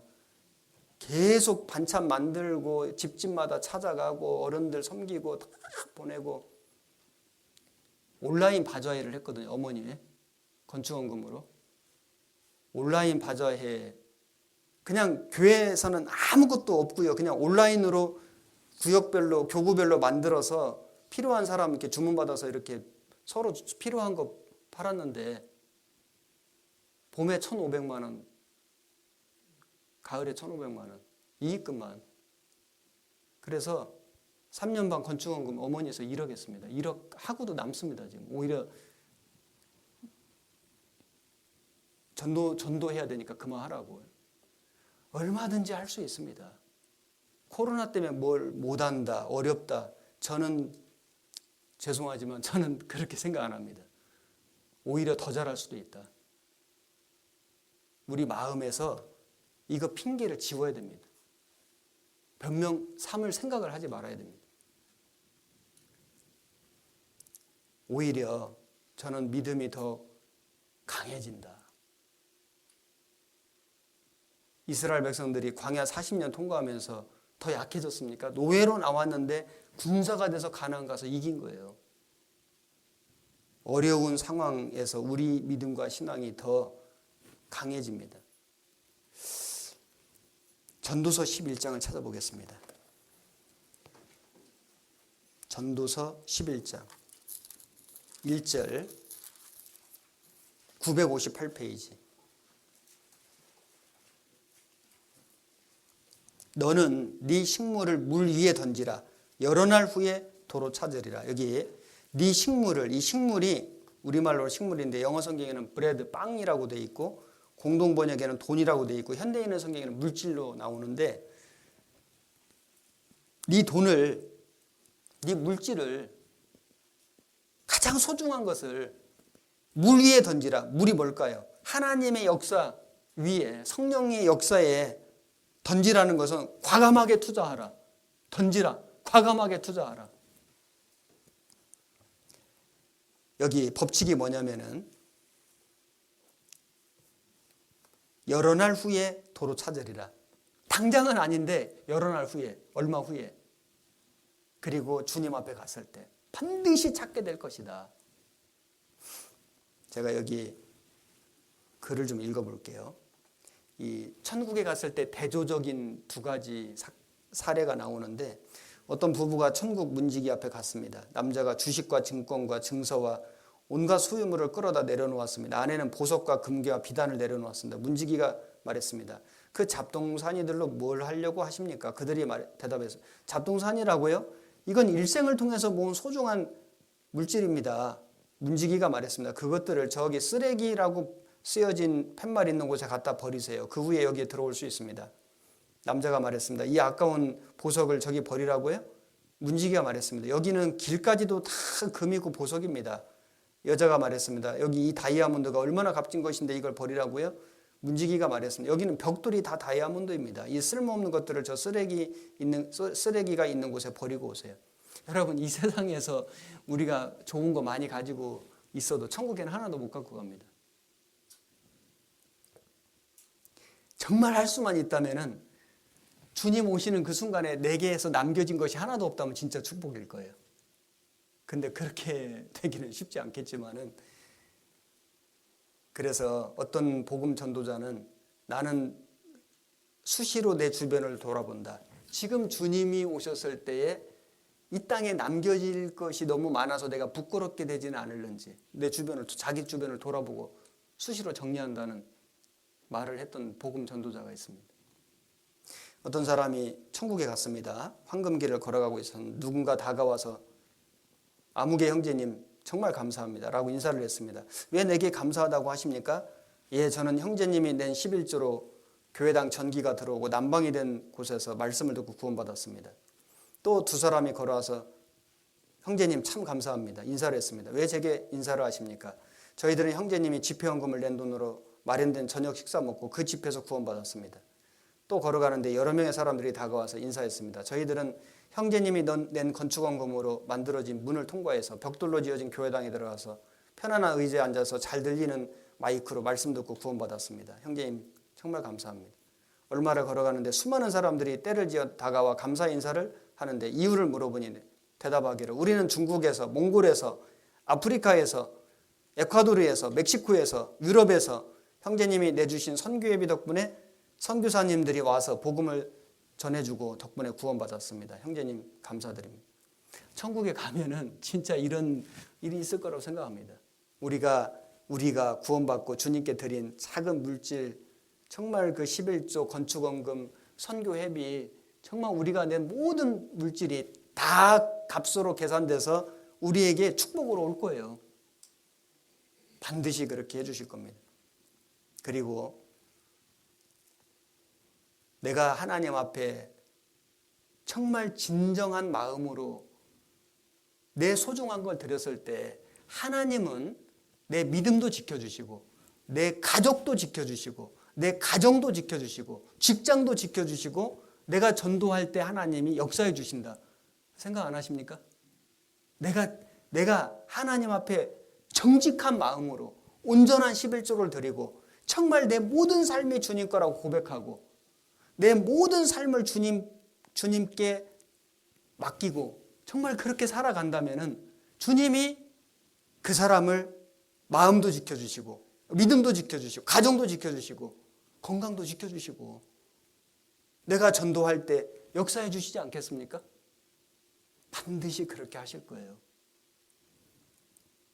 여기 전도서 11장 그 2절에 이어서 7에게나 8에게 나눠줄지어다 무슨 재앙이 땅에 임할는지 네가 알지 못함이니라.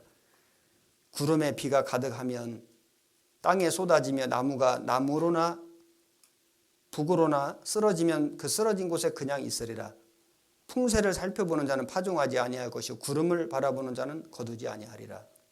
여기 보면 무슨 재앙이 땅에 임하는지 네가 알지 못함이니라. 사람은 정말 내일 일을 모릅니다. 아무리 내가 많은 것을 나 자신을 위해서 준비하고 투자해도 주님이 함께해 주시지 않으면 아무 소용없습니다. 그리고 주님이 금방 오십니다. 생각지 않은 때 인자가 오리라. 우리에게 주어진 시간이 그렇게 안 많습니다.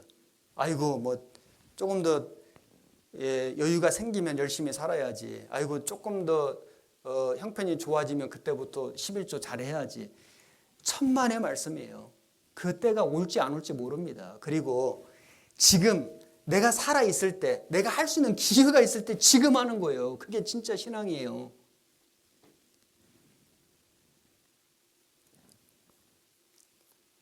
미국의 어떤 상인이 교회 목사님을 찾아가서 $5,000 수표로 헌금을 했는데 전화가 와가지고 긴급 전화가 와가지고 당신 배가 지금 폭풍을 만나서 침몰하고 화물을 다 지금 잃어버렸다. 그러자 그 상인이 목사님께 그 수표 다시 달라고. 그러자 목사님이 나 충분히 이해합니다. 왜냐하면 $5,000를 500만 원을 헌금을 했는데 지금 폭풍 만나갖고 배도 침몰하고 화물도 다 잃어버리고 그 수표 다시 달라고 고쳐 쓰겠다는 거니까 목사님이 이해한다고 다 이해할 겁니다. 염려 마십시오. 그런데 그 상인이 $5,000를 줄여서 $500 쓴 게 아니고 $5,000 쓰던 걸 지우고 $50,000를 헌금을 해드리는 거예요. 그래서 너무 깜짝 놀래가지고 아니 지금 화물을 잃어버리고 지금 재산을 잃어버렸는데 헌금을 더 하냐고 했더니 그 사람 하는 말이 더 없어지기 전에 잃어버릴 염려가 없는 하늘의 보물을 쌓아놓으려고 하는 것입니다. 더 잃어버리기 전에 빨리 이거 조금 더 있을 때 더 없어지기 전에. 오히려 여러분 헌금은요 부유하다고 많이 하는 거 아닙니다. 많이 가진 사람이 얼마나 인색한 줄 알아요? 많이 가졌는데 조금 해요. 아이고 참 우리 생각과 다릅니다. 그런데 진짜 가난한 분이 이만큼 해요. 야, 참 이거는 돈이 많아서 하나님께 많이 드리는 거 아닙니다. 물론 많이 있는 만큼 많이 드리는 분도 있어요. 그런데 저는 이런 생각이 들어요. 얼마를 했느냐가 중요한 게 아니라 헌금을 하고 남은 게 얼마냐. 어떤 분은 많이 했는데 많이 하고도 남은 게 너무 많아요. 근데 어떤 분은 아무것도 없는데 많이 했어요. 하나님 의지하고 남는 게 하나도 없어요. 누가 많이 한 거예요? 교회는 교회가 잘 되는 비결이 잘 모이고요. 그리고 온전한 11조를 하는 겁니다.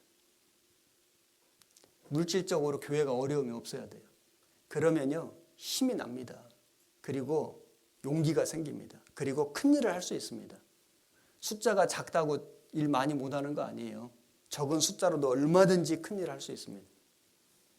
정직하게 하나님 앞에 헌금하고, 그리고 정말 모이는 거 사모하고 어떻게 하든지 전도하려고 노력하고. 아이고 우리 교회는 숫자가 작아서 역사가 적습, 저는 그렇게 생각하지 않습니다. 숫자가 작아도 정말 화목하고 정말 생기가 돌고 정말 활발하고 얼마든지 그렇게 할 수 있습니다. 숫자가 많아도 냉랭하고 분위기가 죽어있고 전도가 안 되는 교회도 있습니다. 큰 교회라고 역사가 크게 일어나고 작은 교회로 작게 일어나는, 절대 그렇지 않습니다. 그래서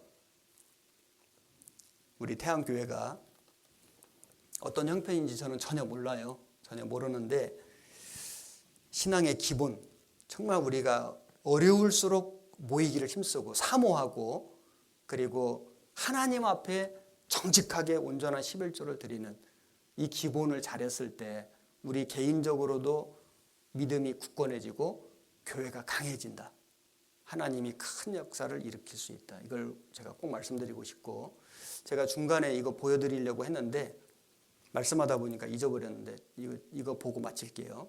제가 서울 교회에 있을 때 서울 시내에 나갈 일이 거의 없는데 누구를 만나려고 무슨 역이지? 그 선능역이라는 곳에 갔어요. 그 전철역에. 그래서 이제 거기 일을 보고 돌아오는데 그 선능역 근처에 사람들이 이렇게 옹기종기 모여 있는 거예요. 이렇게 한 열 몇 명이, 한 10명이. 그래서 뭘 보나 하고 이렇게 가서 보니까 비둘기가 한 마리 죽어 있는 겁니다. 서울에는 유리로 된 빌딩들이 많아요. 이 비둘기가 쌍으로 날다가 한 마리가 부딪혀서 떨어졌는데 죽었습니다. 그런데 그 나머지 한 마리가 그 죽은 비둘기 옆을 떠나지 않고, 처음에는 정말 완전 패닉 상태, 막 어쩔 줄을 모르고 막 돌아다니다가 제가 갔을 때는 조금 진정이 됐는데 제가 다른 사람에게 물어봤어요. 이거 언제부터 저랬냐? 30분 됐대요. 30분. 제가 영상을 좀 찍었거든요. 그림, 사진도 찍어놓고 한번 보십시오. 이게 이제 죽은 비둘기인데 이게 산비둘기입니다. 근데 여기 이거 보시면은 여기에 부딪혔거든요. 부딪혔는데 한 마리 죽었는데 이 비둘기가 떠나질 않고 계속 이 비둘기를 막 빨리 일어나라고 사람들이 여기 다 둘러서 있습니다. 무서워하지도 않고. 여기 영상 찍은 거 한번 봐보세요. 저렇게 하고 있어요. 저봐. 울는데요? 울어요. 네.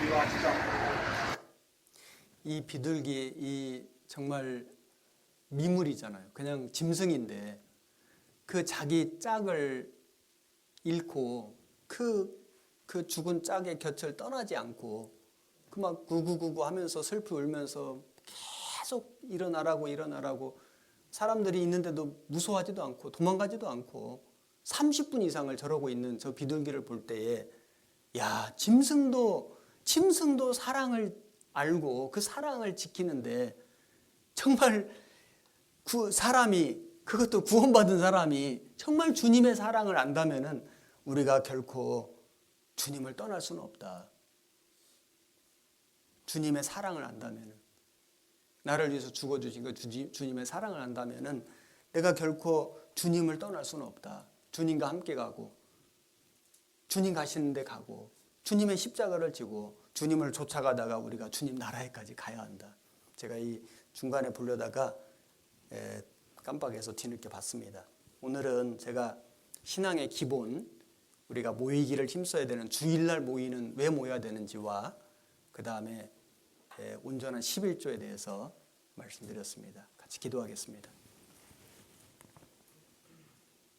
사랑이 많으신 우리 하나님 아버지, 오늘과 내일 태안교회당에서 형제 자매님들과 함께 생활 집회로 말씀을 배우려고 합니다. 오늘 첫날 함께 해주신 주님 감사드립니다. 내일 저녁에 이어지는 말씀을 통해서도 하나님 우리에게 교훈 주시고 이 집회를 통해서 우리의 마음이 한 번 더 일깨워지고 새로워질 수 있도록 도와주시기를 간구드립니다. 우리를 사랑하시는 우리 구주 예수님 이름으로 기도드렸습니다. 아멘.